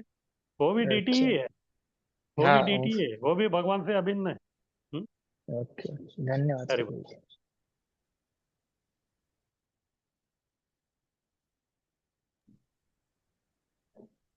हरे कृष्णा प्रभु जी। हाँ बोलिए प्रभु। अर्चा विग्रह का सेवा मतलब ऐसा फिजिकली अर्चा विग्रह का सेवा करना ही नहीं है ना, मतलब किसी दूसरे प्रकार से भी हम भगवान के लिए जो भी हम सेवा अर्पित करें या हम वंदना करें, स्मरण करें, वो भी सेवा में ही आएगा या नहीं? हाँ, इस पे दोनों है। अगर आपके पास सौभाग्य है कि डायरेक्ट जो है भगवान का सेवा करने का आपको स्वर्णिम अवसर प्राप्त हो रहे, तो उसको हमेशा करना चाहिए। लेकिन सबके लिए हाँ। यह संभव नहीं है। और ऐसा भी प्रभुपाद जी बताते हैं कि जो पुजारी सुबह जो है मंगल आरती करता है, वो अपने लिए नहीं करता है। जितने भी लोग जो उधर खड़े हैं उनके तरफ से, उनके प्रतिनिधि के रूप में वो कर रहा है। और सबको ये हाँ मौका नहीं मिलता, तो इसीलिए जो है अगर हमको डायरेक्ट अर्च विग्रह का सेवा का मौका नहीं मिल रहा है, तो फिर इनडायरेक्ट जिस प्रकार से हो सके भोग ला के देना या फिर पैसा देना, जो भी है, उस प्रकार से भी हम लोग भगवान का जो अर्च विग्रह का सेवा करने में हम अपना जो है योगदान दे सकते हाँ। और जैसे किचन में हेल्प करना, कुकिंग हैं। में हाँ, हेल्प सब करना, वो सब भी। सब सब सब सब क्योंकि सब भगवान का इसमें रिलेटेड है ना। कुछ नहीं तो कम से कम झाड़ू भी मारेंगे तो भी वो भी हो गया सेवा। हाँ हाँ। क्योंकि आपकी कृपा से अभी हमने किचन में जाना शुरू किया है कुछ समय से। हाँ जी। हाँ जी। तो वहां तो पर फिर हाँ, कुकिंग में हेल्प करना, क्लीनिंग में हेल्प करना, वैसा कुछ। बस डायरेक्ट आप राधा रानी को हेल्प कर रहे हो, और क्या चाहिए? बस आपका हरे बोल, आशीर्वाद। हरे हरे बोल, हरे कृष्ण। बोल। प्रभु जी, अभी हाँ। प्रसाद में सेवा करना और प्रसाद लेना, ये भी सेवा है ना, प्रसाद लेना भी। हाँ। हाँ जी, लेकिन उसको आप प्रसाद के रूप में लेना चाहिए। आप ऐसे नहीं देखना चाहिए कि ये समोसा खा रहा हूँ, ये कचौरी खा रहा हूँ, ये खिचड़ी जो है जला हुआ है, इसको मैं नहीं खा सकता। ऐसा आप नहीं सोच सकते। उसको प्रसाद के रूप में देखना चाहिए। भले ही वो जला हुआ है तो भी वो भगवान का प्रसाद करके अगर आप खा रहे हैं, तो फिर आपको जो है उसका 100% फायदा होगा। ओ हो। अच्छा अच्छा। हम क्या देखते, प्लेट देखने के बाद समोसा है, गुलाब जामुन है तो ही हाँ लेते ऐसा। हाँ, तो फिर वो आपके लिए केवल समोसा और गुलाब जामुन कचौरी का ही काम करेगा, वो प्रसाद का ओ काम नहीं हो करेगा। हो हो हो हो। खिचड़ी है तो हम नको बोलते हैं, आज आज नहीं चाहिए। हाँ हाँ, वही। ओ फिर आप हो पूछते हैं हो। राजभोग में आज क्या है, मिर्ची भजी है, हाँ। पकोड़ा है, तो आप केवल मिर्ची भजी और पकोड़ा खा रहे हैं, भगवान का कृपा नहीं खा रहे। अच्छा अच्छा अच्छा अच्छा। ठीक है, इसके आगे खिचड़ी खाएंगे। हरे आज कृष्ण। कृष्ण बलराम मंदिर के राजभोग में मिर्ची भजी था। हरे कृष्ण। हरि बोल। प्रभु जी, वो अभी अभिषेक करते हैं, वो हाँ जी, अर्च विग्रह की पूजा में आता है, वो भी सेवा आता है ना? हाँ जी, हाँ जी, अभिषेक के वगैरह उस सेवा में भी आता है, हाँ जी, हाँ जी। महीने में एक बार ये भी होते हैं हाँ, अभिषेक। यस, तो वो उसमें भी। मौका मिलता है। हाँ, तो उसमें चौका मार दीजिए आप। हाँ, उसमें करते हैं प्रभु जी। धन्यवाद हरि बोल। प्रभु। हरे कृष्ण प्रभु जी, हाँ, हरि दंडवत बोल। प्रणाम। तो प्रभुपाद जी को मतलब हमने मतलब क्या बोलना ये नहीं बोल सकती हूँ, लेकिन उनका इतनी दया हम लोगों के ऊपर कि हमें आर्च विग्रहों की सेवा करने को मिलती है मंदिर में डायरेक्ट। नहीं तो हम बहुत सारे मंदिर देखते हैं, वहां पे हम लोग पास में जा भी नहीं सकते। लेकिन ये प्रभुपाद जी की वजह से ही है कि हम लोग इतनी सेवाएं कर सकते हैं भगवान की। राजभोग हुआ, झाड़ झूड़ हुई, बर्तन उनके साफ करना, भगवान की सेवा करना, अर्च विग्रहों का श्रृंगार करना, इसके लिए तो सही में हम हमारे ऊपर उनकी दया है और कृपा है। धन्यवाद प्रभु जी। बस करते रहिए, करते रहिए। हरे कृष्ण प्रभु। हाँ, हरि बोल। अभी ये जो विग्रह है ये 8 प्रकार के तरफ समझो, 8 प्रकार के वस्तु के बन सकते हैं ऐसा आपने बताया। हाँ अभी जी, एक नया नया मेथड आया है कि जो सैंड पाउडर रहता है, हाँ जी। जो स्टोन का पाउडर रहता है, वो पाउडर मिक्स करके अभी ये हम्म, मूर्ति बना रहे हैं। तो हम्म। वो इसमें आता है क्या, ये इसमें वो वैलिड है हाँ क्या? हाँ, वो भी वैलिड है। वो पहले इसमें आता है शैली, क्योंकि वो पत्थर का ही वो ये है, भाग है। हाँ, क्योंकि हमारे सामने जो पत्थर। मंदिर है वहाँ पे ये पाउडर कंप्रेस करके बनाया है। लेकिन कोई कई पुराने लोगों का मानना है कि ये पत्थर का नहीं है, तो ये इसमें वैलिड नहीं है, ऐसा उनका मानना है। नहीं, वो उसका भी जो है आप कर सकते हाँ, ठीक है। हरे हैं। हरि बोल। हरे कृष्णा प्रभू जी. हाँ, बोलिए। हरे कृष्ण. हा, मी नाही का इथं मंदिरामध्ये आरच्या विग्रहांची सेवा करते, परंतु दीक्षा झालेली नाही. हम्म। तर गुरु परंपरेत नाही येत ना, मग भगवानांपर्यंत पोहोचते का ती सेवा? देखिए, आपका जो भी व्यक्ति अधिकारी है आपको जो उन्होंने वो जो सेवा दिया है ना, तो फिर हम्म, उनके माध्यम से ऑलरेडी आपका कनेक्शन हो गया है। तो बस अभी आप करते रहिए, ज्यादा सोचिए मत। हम्म, चालेल. हरे कृष्णा. हरि बोल।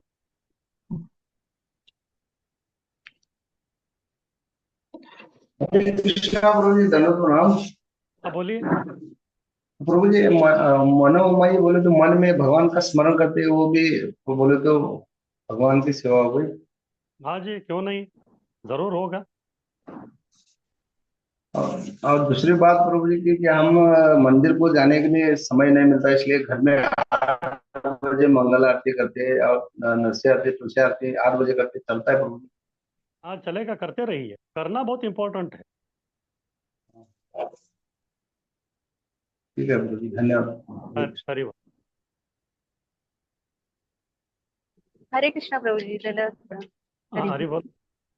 हाँ प्रभु जी, आपने जो बोला ना, मैंने पूछा था लास्ट टाइम, बहुत ही अच्छा बोला। वो जो अपने अनर्थ निवृत्ति रहते हैं ना, वो हम्म, अच्छा विग्रह की सेवा करके निकल जाते हैं। मीन्स हमारे फोटो भी रहेगा तो भी हम सेवा डेली करते, उससे हमारे निकल जाएंगे स्लोली स्लोली, हाँ है ना? हाँ जी, हाँ जरूर तो जरूर। हाँ, तो इसमें क्या है, जरा प्रभु वो सिद्धांत आपने दो बोला ना, प्रभुपाद के जो दो सिद्धांत है, क्लीननेस क्लीननेस तो रहता है, लेकिन वो दूसरा जो टाइम का जो पंक्चुअलिटी बोला ना, हम्म।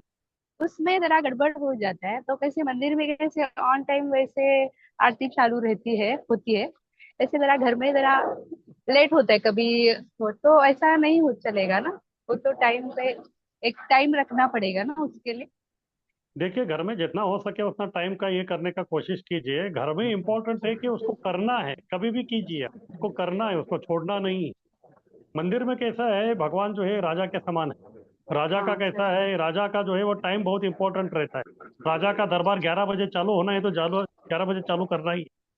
लेकिन हाँ जब बराबर। आपके घर के जो विग्रह है ना, वो आपके अतिथि के रूप में है। आपके घर में जो है कोई पाहुणे आ गए, कोई गेस्ट आ हम्म गए, तो उनको हम्म अगर नाश्ता वास्ता देना है तो फिर वो डिमांड नहीं कर सकते, मला सकाळी 7 वाजताच पाहिजे, 5 वाजताच पाहिजे, ऐसा नहीं होगा।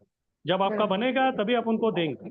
इस प्रकार से आपके घर में आए हुए जो अर्थ विग्रह है वो आपके जो है वो अतिथि है। लेकिन उनको देना बहुत जरूरी है। थोड़ा जो है आधा घंटा इधर उधर हो गया तो भी चल। हाँ 3 टाइम प्रसाद रहता है, सुबह दोपहर हाँ को जी। और शाम को ऐसा रहता हाँ है। लेकिन जब बस। टाइम में बहुत ही गड़बड़, और मंगल आरती भी कभी कभी उल्टा, मैं बहुत ट्राई करती हूँ कि ऑन टाइम हो जाए, लेकिन होता नहीं है वैसे। देखिए, ऐसा घर ऐसा। वालों के लिए टाइमिंग का इम्पोर्टेंट नहीं है, लेकिन जितना आप सेवा कर रहे हैं ना वो हर दिन करना चाहिए, बस उतना ही है। वो कभी करेंगे, क्या करेंगे, आपके और ऊपर। ओके, और एक एक क्वेश्चन था।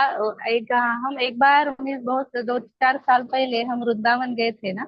उसी टाइम वृंदा देवी की जो आरती थे वो दोपहर को कर रहे थे। मैं ऐसा थोड़ा बड़ा क्वेश्चन था, वे आई थिंक 1 बजे कुछ कर रहे थे तो ऐसा कैसा हो रहा था? उनका टाइम नहीं रहता है वृंदावन में? तो ये कहाँ का वृंदा देवी है? वृंदा देवी अपने वृंदा देवी के इधर मंदिर में ही हम गए थे उसे, कहाँ बोलो तो? वृंदावन में। नंदगांव की बात कर रहे हैं आप?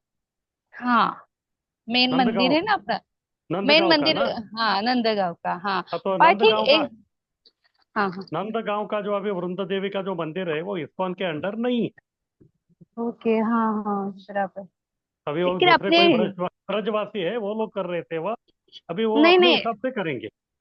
हाँ शायद ब्रजवासी थे। हाँ हाँ। वो तो ब्रजवासी है, वो इस्कॉन के अधीन में नहीं है वो मंदिर। हाँ, इसलिए वो 1 बजे कर रहे थे। हाँ, तो वो अपने हिसाब से वो करेंगे बस। तो मेरे दिमाग में आ गया ठीक है, थोड़ा लेट भी हो जाता है तो चल जाएगा भगवान को, ऐसा नहीं, मेरे को लगा था उस टाइम। नहीं, लेकिन वो एक ब्रज टाइम भी, हाँ। तो उनका हरि अलग बोल। है, ब्रजवासियों का। हाँ, हरि बोल। उनका उनका अलग है। चलेगा प्रभु जी, थैंक यू प्रभु जी, हरे कृष्ण। हरि, हरि बोल। हरे कृष्ण प्रभूजी. हाँ बोलिए। दंडवत प्रणाम. प्रभूजी, ते भगवंतांचे 5 स्वरूप आहेत ना, एक स्वयंरूप स्वयंप्रकाश वैभव आहे ते. हम्म जरा स्वयंरूप आणि स्वयंप्रकाश वैभव कसं काय मला समजलं नाही जरा. तो स्वयं रूप बोले तो भगवान साक्षात जो कृष्ण है हाँ. वो है, बराबर। ओके. उसके बाद हाँ. दूसरा है व्यू। व्यू यानी कि भगवान का जो विस्तार। उसके बाद होता है वासुदेव, अनिरुद्ध, संकर्षण, प्रद्युम्न। हाँ हाँ, तो विस्तार फिर रूप. वो, हाँ, वो डायरेक्ट भगवान नहीं है, उनका वो विस्तार रूप है, उसको व्यू कहते हैं। हाँ हाँ. उसके बाद तीसरा है, वो है आपका वैभव. वैभव. वैभव प्रकाश। वो भगवान के अलग अलग प्रकार के जो अवतार इधर आके जाते हैं वो है। हाँ हाँ. उसके बाद चौथा है अंतर्यामी, जो आपका परमात्मा है वो। हाँ वो उसके मालूम हो बाद गया. पांचवा है अर्च विग्रह। हाँ वो मालूम हो गया. सिर्फ वो बस। 2 और 3 चाहिए.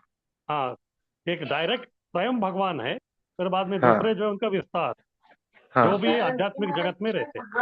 हाँ. ठीक है भाई. हरे हरि, कृष्ण. हरि। धन्यवाद.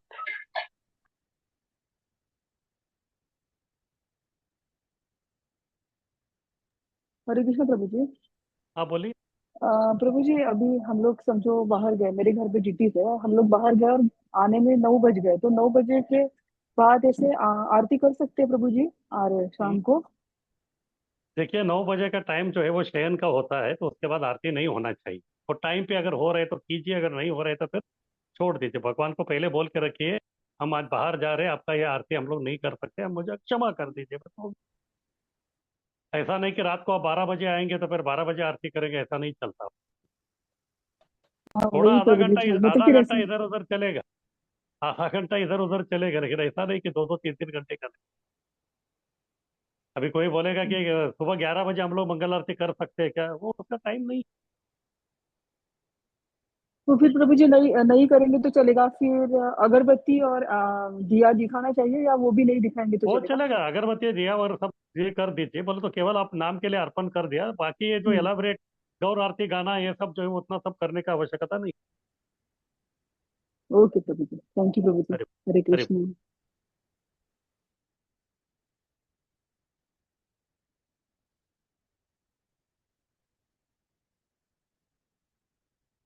और किसी को कुछ पूछना है?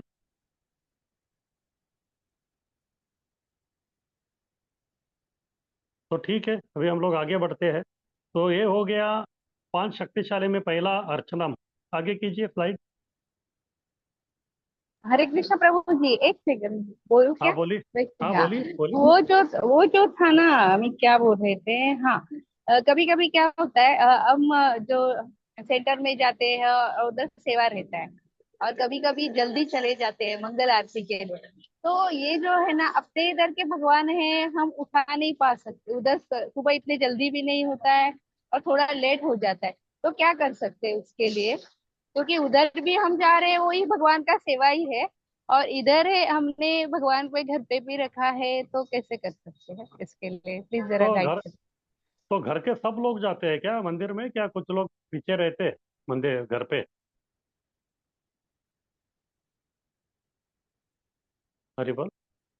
हाँ, बाकी नहीं कोई, मैं ही करती हूँ अकेली, इसलिए। अच्छा, दूसरा कोई नहीं करता सेवा नहीं कर, घर का? हाँ नहीं, वो नहीं किस, सेवा करते हैं, मेरा किस, अल्टर का जो रहता है। तो किसी का आपने वो दिया ही नहीं सेवा? किधर? वो दिया घर का नहीं, घर नहीं, का। नहीं, नहीं, वो नहीं करते। हाँ ऐसा तो रहता है। चलो ठीक है, कोई बात नहीं, आप जैसे आएंगे तो उसके बाद अपना आप कर लीजिए, प्रॉब्लम नहीं। ओके, चले, हरे कृष्ण। हरि हरि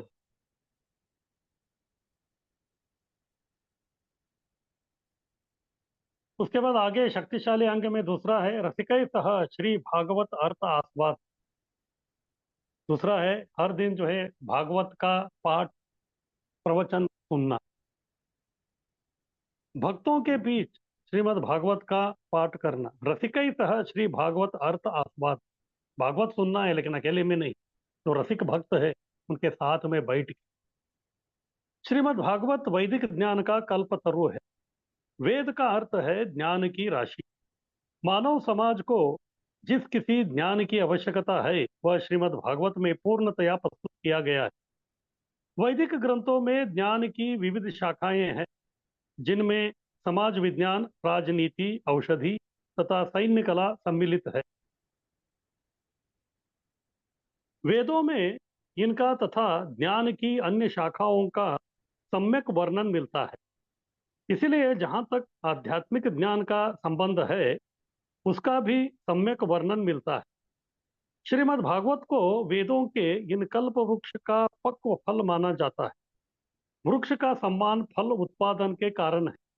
उदाहरणार्थ आम्र वृक्ष को अत्यंत मूल्यवान माना जाता है, क्योंकि इसमें फलों के राजा आम के फल लगते हैं।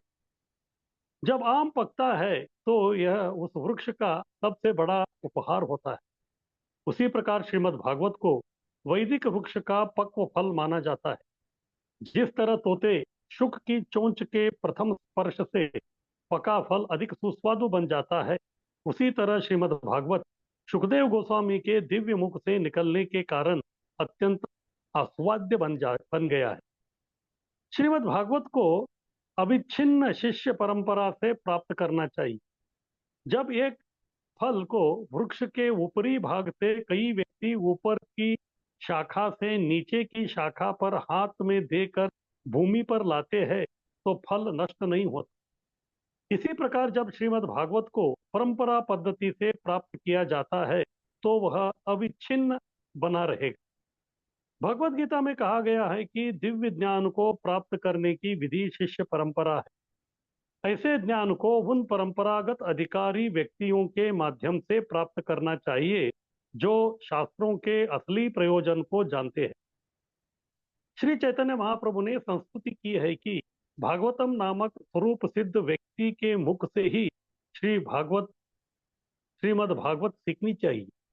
भागवत का अर्थ है भगवान से संबंधित, इसलिए भक्त को कभी कभी भागवतम कहा जाता है, और जो ग्रंथ भगवान की भक्ति से संबंधित हो वह भी भागवतम कहलाता है।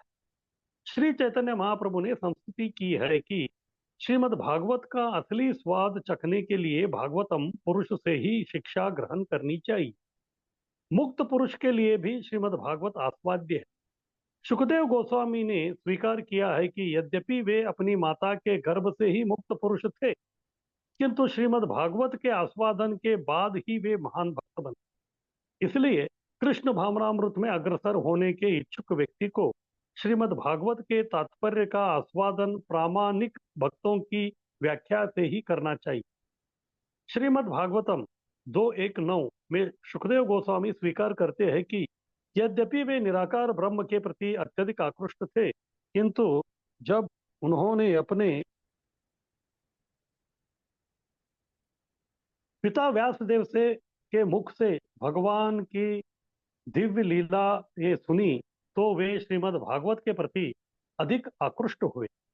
भाव यह है कि व्यासदेव भी स्वरूप सिद्ध पुरुष थे और उन्होंने अपना पक्व दिव्य ज्ञान सुखदेव गोस्वामी को ऊपर कथित विधि से प्रत्यक्ष रूप से प्रदान किया। तो इस प्रकार से ये जो श्रीमद् भागवत है, ये बहुत ही महत्वपूर्ण है और बहुत ही शक्तिशाली है। और ये जो 5 शक्तिशाली अंग है, उसमें जो है ये दूसरा है। पहला था अर्चनम, और उसके बाद दूसरा है ये श्रीमद् भागवत का, जो है हमको हर दिन इसका जो है आस्वादन करना, और इसको जो है गुरु शिष्य परंपरा से हमको प्राप्त करना है। जैसे इधर बता रहे हैं, अगर कोई आम का वृक्ष है, आम का वृक्ष का जो है ऊपर वाला शाखा में जो है अगर उधर फल है, तो उसको जो है अगर हमको प्राप्त करना है, अगर पत्थर फेंकेंगे तो फिर वो फट जाएगा, फिर बाद में वो नष्ट हो जाएगा। लेकिन अलग अलग शाखा में अलग अलग लोग खड़े हैं। ऊपरी शाखा का व्यक्ति जो है वो आम को अपने हाथ में लेके नीचे वाले व्यक्ति को देखता है, वो व्यक्ति अपने नीचे वाले को देखता है, तो फिर बहुत ही सुरक्षित रूप से वो जो है जमीन के जो तक जो है वो पहुंच जाता है। इसी प्रकार से गुरु शिष्य परंपरा में ये जो ज्ञान आता है, तो फिर वो जो है कभी नष्ट नहीं होता। एवं परंपरा प्राप्तम एवं राजर्षयो विदुः। तो भगवत गीता में भी 4थे अध्याय में जो है कृष्ण इसी के बारे में बताते हैं कि ये जो ज्ञान है, अलौकिक ज्ञान, इसको जो है गुरु शिष्य परंपरा के माध्यम से हमको जो है इसको प्राप्त करना है। सनातन गोस्वामी एक ग्रंथ लिखे, उसका नाम है स्तवमाला, और उस स्तवमाला में वो श्रीमद् भागवत जो है उसका वो गुणगान करते हैं। तो 6 प्रकार के जो है श्रीमद् भागवत का 6 प्रकार से गुणगान करते हैं। सबसे पहले बताते हैं कि श्रीमद् भागवत क्या है। वो है सर्वशास्त्र पीयूष। सर्वशास्त्र पीयूष, पीयूष का मतलब है अमृत। सभी शास्त्रों का ये अमृत है। जैसे हमको मालूम है, जब देवता और बाद में दानवों के बीच में जो है वो लोग अमृत मंथन कर रहे थे, समुद्र मंथन, तभी सबसे पहले क्या निकला? हालाहल विष निकला। जब हालाहल विष निकला तो सब जगह कोलाहल हो गया। फिर बाद में जो है शिवजी ने उसको जो है प्राशन की, उसके बाद जो है अमृत निकला। इसी प्रकार से व्यासदेव जी ने जो है सभी शास्त्रों का जो है जब वो मंथन कर रहे थे, इतना सब शास्त्र लिखने के बाद भी जो है वो संतुष्ट नहीं। तभी नारद जी आए, तो नारद जी ने बोला अभी तक जो है आपने जो लिखा है वो जो है अमृत के समान नहीं था, क्योंकि वो केवल धर्म अर्थ काम मोक्ष के बारे में था। अभी आपको अमृत समान एक जो है ग्रंथ लिखना है। तो तभी उन्होंने श्रीमद् भागवत का रचना किया, तो तभी उनको संतुष्टि आ गई। इस प्रकार से जो है ये सर्वशास्त्र पीयूष, सभी शास्त्रों में जो है अमृत तुल्य है। उसके बाद दूसरा गुणगान करते हैं सर्व वेदैक सत्फल। सर्व वेदैक सत्फल यानी कि सभी प्रकार का जो वैदिक साहित्य है उसका अगर परिपक्व फल है, हाँ, उसका मतलब है कि कृष्ण प्रेम प्रदान करने वाला, तो वो है श्रीमद् भागवतम। उसके बाद तीसरा है सर्व सिद्धांत रत्नाढ्य। सभी प्रकार के जो सिद्धांत है उसमें रत्नाढ्य। रत्नाढ्य का मतलब क्या है? जैसे आपने देखा होगा कभी कभी जो है एक नेकलेस रहता है, नेकलेस में जो है अलग अलग मोती, अलग अलग डिजाइन इधर रहता है, लेकिन नेकलेस में जो है बहुत ही महत्वपूर्ण जो भाग है वो है उसका बीच वाला। उसको इंग्लिश में पेंडेंट बोलते हैं। पेंडेंट, बीच वाला जो हिस्सा रहता है ना, वो अगर सुंदर है तो फिर नेकलेस बहुत सुंदर दिखता है। इसी प्रकार से सभी जो सिद्धांत है वो रत्न के समान, हीरे के समान है नेकलेस, लेकिन उसके बीच वाला जो है रत्नाढ्य, बोले तो सर्वश्रेष्ठ रत्न, वो है श्रीमद् भागवत। उसके बिना जो है वो जो नेकलेस है वो अच्छा नहीं दिखता। इसी प्रकार से सभी प्रकार के जो सिद्धांतों में जो श्रेष्ठ है वो है श्रीमद् भागवत। चौथा है सर्वलोकैक दिक्प्रद। सर्वलोकैक दिक्प्रद यानी कि दिक्प्रद यानी कि दिशा निर्देश करने वाला। सभी प्रकार के जो लोक है उसमें जो है ये एक ही दिशा को दिखाता है। कौन सा दिशा दिखाता है? श्रीमद् भागवत। कैसे भगवान की भक्ति करके भगवत धाम जाना है, इस दिशा को वो निर्देश करता है। पांचवा है सर्व भागवत प्राण। भागवत यानी कि जो भगवान के जो भक्त है, तो उनका वो प्राण है, उसके बिना जो उनका नहीं चलता। तो इसलिए जो है श्रीमद् भागवत में ही कहा गया है नित्यम भागवत सेवया। नित्यम भागवत सेवया, उसमें जो है प्रभुपाद जी नित्यम इस शब्द का शब्दार्थ करते हैं regular attendance, daily regular attendance in Shrimad Bhagavatam class.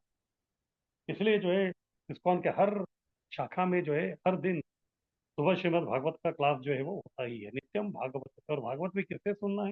व्यक्ति भागवत जो है, हाँ, तो उनसे ही वो हमको जो है सुनना है। उसके बाद श्री कृष्ण परिवर्तित यानी कि जैसे श्रीमद् भागवत में बोलते हैं कि जब द्वापर के अंत में जो है कृष्ण जब चले गए तो तभी जो है उन्होंने श्रीमद् भागवत को छोड़ के गए, यानी कि कृष्ण गए भी लेकिन वापस भी आए। किस रूप में वापस आए? श्रीमद् भागवत के रूप में वो वापस। इस प्रकार से ये 6 लक्षणों का वर्णन करते हुए सनातन गोस्वामी जी जो है इस श्रीमद् भागवत ग्रंथ जो है उसका वो गुणगान अच्छी तरह से जो है वो इधर करते हैं। और जैसे इधर बताया कि श्री कृष्ण परिवर्तित है, यानी कि ये ग्रंथावतार, कृष्ण का ग्रंथावतार है। और इतना ही नहीं, ये हैट्रिक अवतार है श्रीमद् भागवत। इसमें 3 प्रकार का अवतार का जो उल्लेख है। सबसे पहले ये स्वयं ग्रंथावतार है, कृष्ण चले गए लेकिन ग्रंथ के रूप में जो है इसको अवतार के रूप में इधर आ गए। और दूसरा ये जो है भगवान के नाना प्रकार के अवतार के बारे में जो है ये वर्णन कर। और तीसरा किसने लिखा इसको? भगवान के और एक अवतार, साहित्यिक अवतार हो गया, उन्होंने वो लिखा। इस प्रकार से 3 लक्षण, ये हैट्रिक हो गए। एक है ग्रंथावतार, दूसरा अवतार के बारे में वर्णन करता है, और तीसरा जो साहित्यिक अवतार व्यासदेव जी है उन्होंने इसका रचना जो है उन्होंने इसको किया है। तो श्रीमद् भागवत जो है इसको कहने का उद्देश्य क्या था, उसका भी जो है श्रीमद् भागवत में भी वर्णन है। तो उसमें बताते हैं भवौषधि श्रोत्र मनोभिरामा। भव औषधि, अभी सभी बद्ध जीव जो है सब लोगों को एक ही रोग लगा है, वो है भव रोग। भव रोग से जो है व्यक्ति को अगर दूर होना है तो फिर उसको जो है औषधि चाहिए। लेकिन ये औषधि कहाँ मिलेगी? वो है श्रीमद् भागवत। भव औषधि श्रोत्र मनोभिरामा। ये औषधि कैसे मिलेगा? श्रोत, श्रोत यानी कि श्रवण कर। किसके बारे में श्रवण करना? श्रीमद् भागवत जो है उसके बारे में। जो भागवत व्यक्ति है उनसे जो है श्रवण कर। जितना हम लोग जो इसको श्रवण करेंगे उतना जो है हमारा, हमको औषधि मिलती रहेगी, भव औषधि। और ये जो भव रोग जो है वो धीरे धीरे जो है कम होते जाए। और दूसरा इसका लाभ या उद्देश्य जो है वो है शोक मोह भयापहा। श्रीमद् भागवत का सुनने से जो है व्यक्ति का शोक मोह और भय तीनों जो है दूर हो जाता है। तो साधारणतः व्यक्ति जो है किसका शोक करता है? शोक जो है वो भूतकाल का करता है हमेशा। भूतकाल का शोक, क्योंकि उसको लगता है कि अरे मुझे वैसा करना चाहिए था, मैं ऐसा नहीं किया, काश मैं ऐसा करता था, या उधर जो है पैसा इन्वेस्टमेंट करता तो मुझे जो इतना फायदा होता। उसके बारे में, भूतकाल के बारे में वो व्यक्ति जो गुजर गया उसके बारे में शोक। उसके बाद मोह। मोह किसका रहता है? वर्तमान काल में। वर्तमान काल में क्या करने का रहता है उसको समझ में नहीं आता, मोहित रहता है, क्या करे क्या नहीं करे। उसके बाद तीसरा है भय। भय किसका रहता है? भविष्य काल, आगे क्या होगा। इस प्रकार से जो है व्यक्ति को 3 ये जो चीजें है, भूतकाल का शोक, वर्तमान काल का मोह और भविष्य काल का भय हमेशा सताता रहे। तो इस तीनों को दूर करना है तो फिर शोक मोह भय आप, ये श्रीमद् भागवत का काम। जो व्यक्ति श्रीमद् भागवत का श्रवण करता है या पाठ करता है या सुनता है, श्रवण करता है, उसके जीवन में ये तीनों जो है शोक मोह भय, इससे जो है व्यक्ति दूर हो जाता है। आगे कीजिए स्लाइड।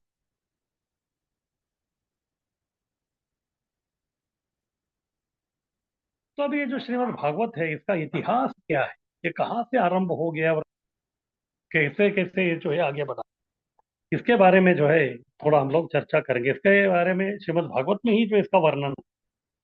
सबसे पहले यद आह साक्षात। साक्षात यानी कि भगवान जो है साक्षात, उन्होंने सबसे पहले आदि जीवी जो ब्रह्मा जी थे उनको जो है ये भागवत जो है उसको उन्होंने सुना दिया। सबसे पहले उधर से जो इसका ये आरंभ होता है। और तभी जो है भगवान ने उनको केवल चतुश्लोकी भागवत बोले थे, 4 ही श्लोक बोले थे, ज्यादा नहीं।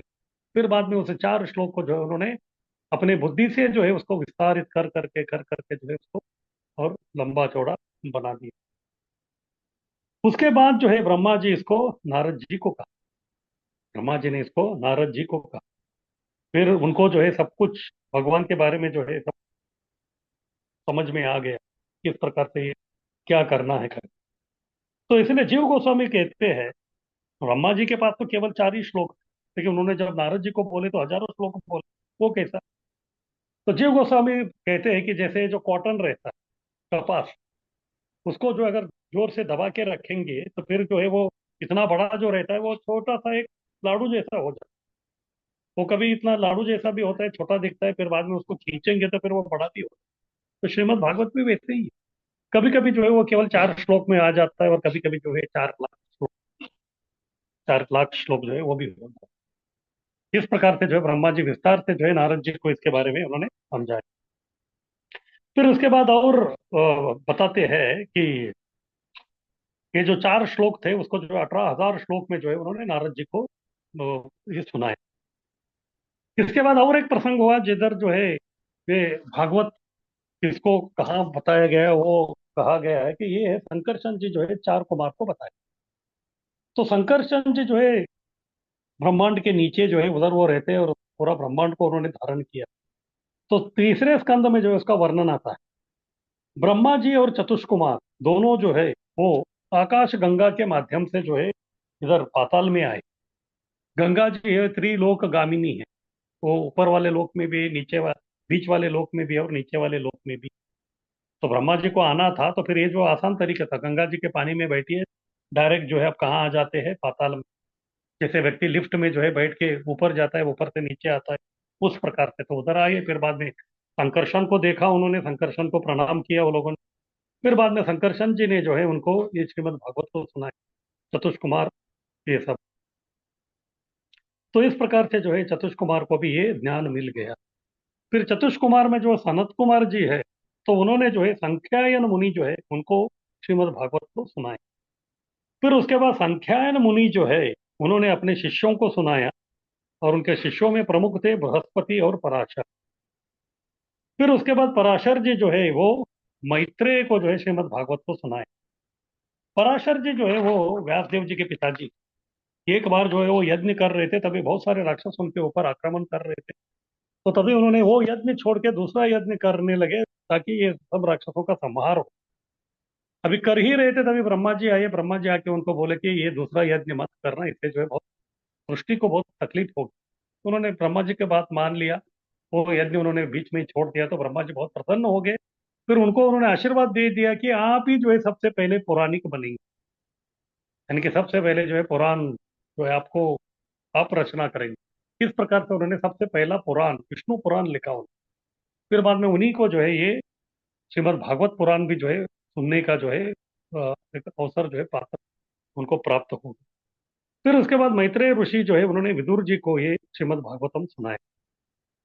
फिर उसके बाद जो है और एक प्रसंग है जिधर जो है व्यास देव जी जो साक्षात भगवान के जो साहित्यिक अवतार है, और पराशर जी के जो है वो पुत्र है, तो उन्होंने जो है इसका नारद जी जब आके उनको बताया कि आपको जो है इसके बारे में लिखना है, तो फिर उन्होंने इसको सब संकलन की।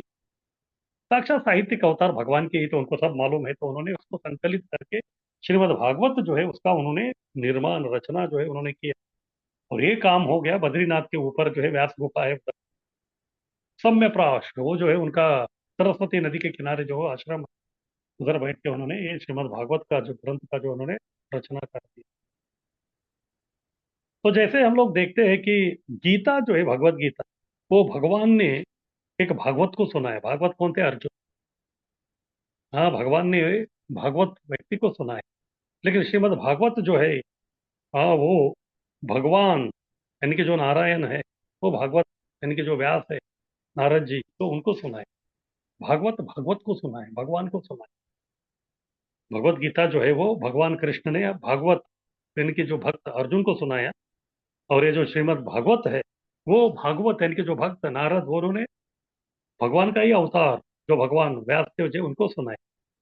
हाँ, इस प्रकार से भगवान और भागवत के बीच में जो एक अनोखा संबंध है।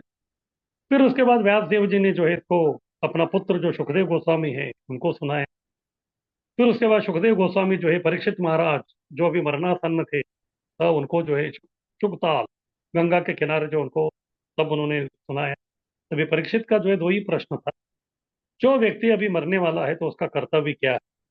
फिर बाद में सभी प्रकार के जो लोग हैं वर्ण और आश्रम, तो वो सबका जो है एक कर्तव्य क्या है, ये 2 प्रश्न उन्होंने किया। तो उसके ऊपर जो उन्होंने पूरा ये श्रीमद् भागवत 18,000 जो श्लोक है उसका जो है उन्होंने प्रवचन जो है उधर वो दे दी। और उसी इसमें जो है सूत गोस्वामी भी थे, उन्होंने भी सुन लिया सुखदेव गोस्वामी से। फिर उसके बाद जब नैमिषारण्य में 88,000 जो साधु बैठे थे उनके सामने जो है सूत गोस्वामी ने ये श्रीमद् भागवत जो है उसके बारे में जो है फिर से उनको कथन की। इस प्रकार से जो है श्रीमद् भागवत का जो है इतिहास अलग अलग जगह में अलग अलग समय में जो है भागवत जो है अलग अलग जगह में कहा गया, इसके बारे में जो है उल्लेख ये श्रीमद् भागवत में ही जो इसके बारे में बताया गया। उसके बाद सनातन गोस्वामी ने और एक ग्रंथ लिखा है, उसका नाम है श्री कृष्ण लीलास्तव। इस श्री कृष्ण लीलास्तव में उन्होंने श्री कृष्ण के जो अलग अलग प्रकार के जो लीला है उसका गुणगान या वर्णन करते हैं। उसमें उन्होंने भागवत के बारे में भी जो है काफी कुछ जो है वो कहते हैं। उसमें जो है भागवत के महात्म्य जो है उसके बारे में वो बताते हैं। परमानंद पाठाय प्रेम वर्ष्य अक्षरा ते सर्वदा सर्वसेव्याय श्री कृष्णाय नमोस्तुते। परमानंद परमानंद पाठाय यानी कि इसका पाठ करने से जो है व्यक्ति को परम आनंद प्राप्त होता है। प्रेम वर्ष, उनके ऊपर जो है कृष्ण प्रेम का जो है वर्षाव होता है उस व्यक्ति के ऊपर। अक्षरायते सर्वदा, अक्षर यानी कि ये जो है कभी पतित नहीं होने वाला, कभी नाश नहीं होने वाला ज्ञान है। सर्वसेव्याय, सर्वसेव्याय, सेव्य यानी कि जिसका हमको सेवा करना है वो है श्री कृष्ण। श्री कृष्णाय नमोस्तुते, इस प्रकार से जो है सभी से जो सेवा स्वीकार करने वाले जो श्री कृष्ण है उनको मैं नमन करता हूँ।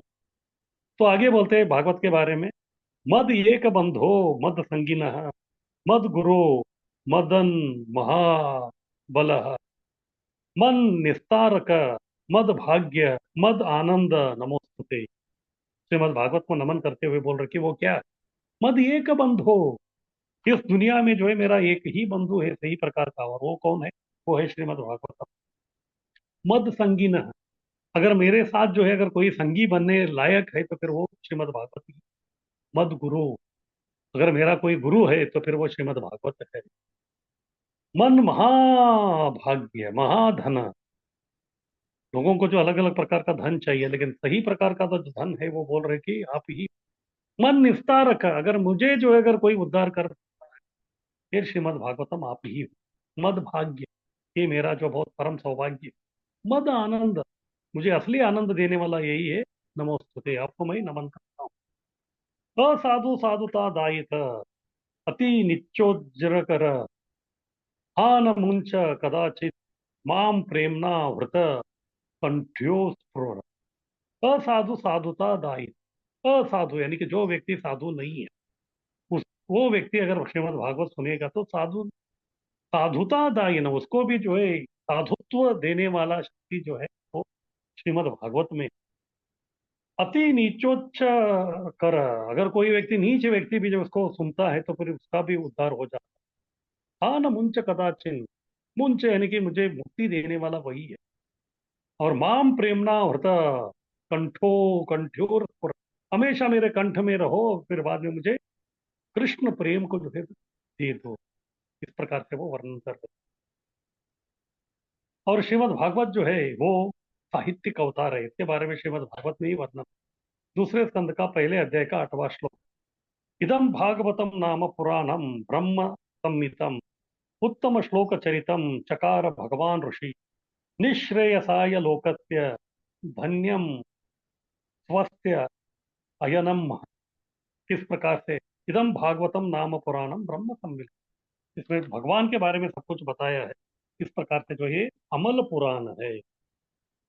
इस प्रकार से ये जो है बहुत ही महत्वपूर्ण जो है ये ग्रंथ है। और श्रीमद् भागवत में ही जो है अन्यत्र बताया कि श्रीमद् भागवत ही जो है साक्षात कृष्ण। इसके बारे में चैतन्य चरितामृत में भी उल्लेख। चैतन्य चरितामृत का मध्य लीला में 21वां अध्याय का जो श्लोक है, श्लोक क्रमांक 81, तो उसमें कहते हैं भागवत तुलसी गंगा गंगया भक्त जने चतुर्थ विग्रह कृष्ण यही चारी तने।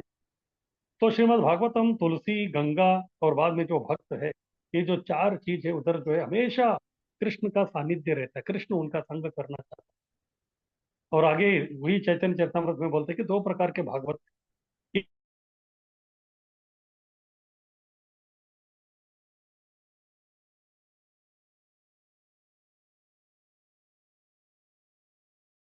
एक भागवत है, वो क्या है, वो भक्ति का रस पात्र है, उसमें जो भक्ति जो है, रस जो है छलक रहा। इस प्रकार से जो है भागवत, ये बहुत ही महत्वपूर्ण जो है वो ग्रंथ है, इसलिए उसका भी संस्तुति किया गया है कि हमको हर दिन जो है भागवत पढ़ना है। किसी का कुछ प्रश्न है तो पूछ सकते हरे कृष्ण प्रभु जी। अभी हैं। हाँ बोलिए। भागवतम हमें पढ़ नहीं सकते मतलब समय की वजह से, या इतना मतलब और लेक्चर भी नहीं सुनते, तो चलता है क्या? देखिए, भागवत का जो है केवल आपको हर दिन एक श्लोक पढ़ना है। एक श्लोक पढ़ने के लिए जो है तात्पर्य के साथ आपको 5 या 10 मिनट लगता है, उतना ही करना है। बैठ के जो है पूरा भागवत नहीं पढ़ना है, हर दिन एक श्लोक बस हो गया, उतना ही इतना सेवा किया तो करना है, चलेगा। उतना ही ठीक सेवा कीजिए आप बस। ठीक है, धन्यवाद। हरे कृष्णा प्रभु जी। हाँ बोलिए। प्रभु जी, भागवतम हमें पढ़ना चाहिए या सुनना चाहिए? तो दोनों का इफेक्ट उतना ही है। अगर कोई सुना ओके रहा है वरिष्ठ तो फिर सुनिए, अगर सुनाने के लिए कोई नहीं है तो फिर आपको पढ़ना चाहिए। ओके। और यहाँ पर जो बृहस्पति आए हैं, वो जो देवताओं के गुरु हैं, वो वाले बृहस्पति हैं क्या? हाँ वही है, एक ही तो बृहस्पति है। Okay okay. नहीं, लोग जो बोलते हैं वो एक ग्रह है बृहस्पति, वो अलग है या ये सेम ही? क्योंकि वही व्यक्ति जो है वो अलग अलग विस्तारित अंश में जो है वो ग्रह में भी रहते हैं। जैसे चंद्र जो है, चंद्र जो है वो लोक भी है, और चंद्र जो है वो सोमदेव भी। इस प्रकार से देवताओं का जो है दोनों रूप रहता है। ओके। और जैसे इसमें पाताल का वर्णन है, जो पाताल हमारे पृथ्वी लोक से नीचे वाले लोग होते हैं कि पृथ्वी में ही जैसे धरती के नीचे लोग जाते हैं तो बोलते हैं वो पाताल है? धरती के नीचे कुछ नहीं है, धरती का लेवल से नीचे जो है वो लेवल में है, ये लेवल की बात है। धरती हरे खोद के कृष्ण। आपका पाताल नहीं मिलता। ठीक है प्रभु। हरे कृष्ण। हरि हरे बोल। हरि बोल। यहाँ पे प्रभु जी, व्यास देव ने सुखदेव गोस्वामी को भागवतम सुनाया, ऐसा लिखा है। और दूसरी जगह ऐसा भी सुना है कि जो शिवजी और पार्वती का संवाद चल रहा था, वहाँ शुक ने सुना और उसके बाद उनको ज्ञान मिला, ऐसा ऐसा भी इंफॉर्मेशन है। तो इसके बारे में कैसे है ये? देखिए, भागवत का इतिहास जो है बहुत बड़ा है। कई प्रकार के लोक है, कई प्रकार के ब्रह्मांड है। ब्रह्म लोक से लेके नीचे पाताल लोक तक जो है अलग अलग जगहों में जो है कई बार कई प्रकार से ये हुआ है।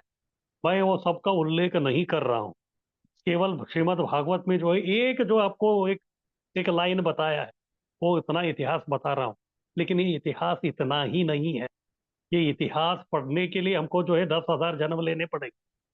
जैसे अभी देखिए, इस्कॉन का ही इतने सब सेंटर है, हर दिन जो है इस्कॉन में जो भागवत का पाठ हो रहा है, उसको ही अगर आपको सुनना है तो फिर कितना टाइम लगेगा।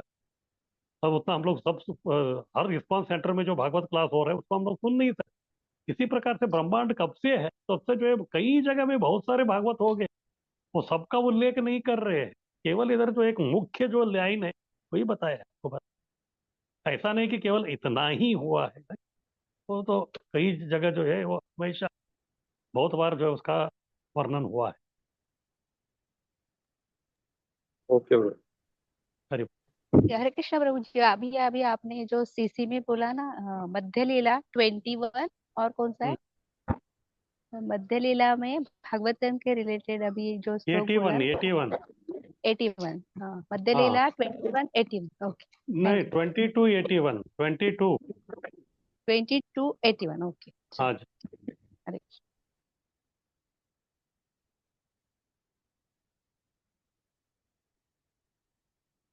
तो ठीक है, फिर अभी हम लोग विश्राम करते हैं, फिर अगले हफ्ते जो हम लोग फिर से आगे बढ़ेंगे। अभी जो ज़्यादा नहीं, एक दो ही बचा है, तो फिर ये 64 आइटम्स हमारे खत्म हो जाएंगे। ठीक है। हरे कृष्ण, बहुत बहुत धन्यवाद। पंचाकल्पतरुभ्यश्च कृपा सिंधुभ्यो हरे कृष्ण प्रभु जी, दंडवत प्रणाम। थैंक यू प्रभु जी। हरे कृष्णा, दंडवत प्रणाम। हरे कृष्ण प्रभु जी, कृष्णा, थैंक दंडवत यू प्रभु जी। प्रणाम। हरे कृष्णा, दंडवत प्रणाम। हरे कृष्णा प्रभु जी, हरे कृष्णा प्रभु जी, दंडवत प्रणाम। हरे कृष्ण प्रभु जी, प्रभु जी, दंडवत दंडवत प्रणाम। हरे कृष्णा प्रभु जी, दंडवत प्रणाम। हरे कृष्ण प्रभु जी, दंडवत प्रणाम। हरे हरे कृष्णा, दंडवत प्रणाम प्रभु। कृष्ण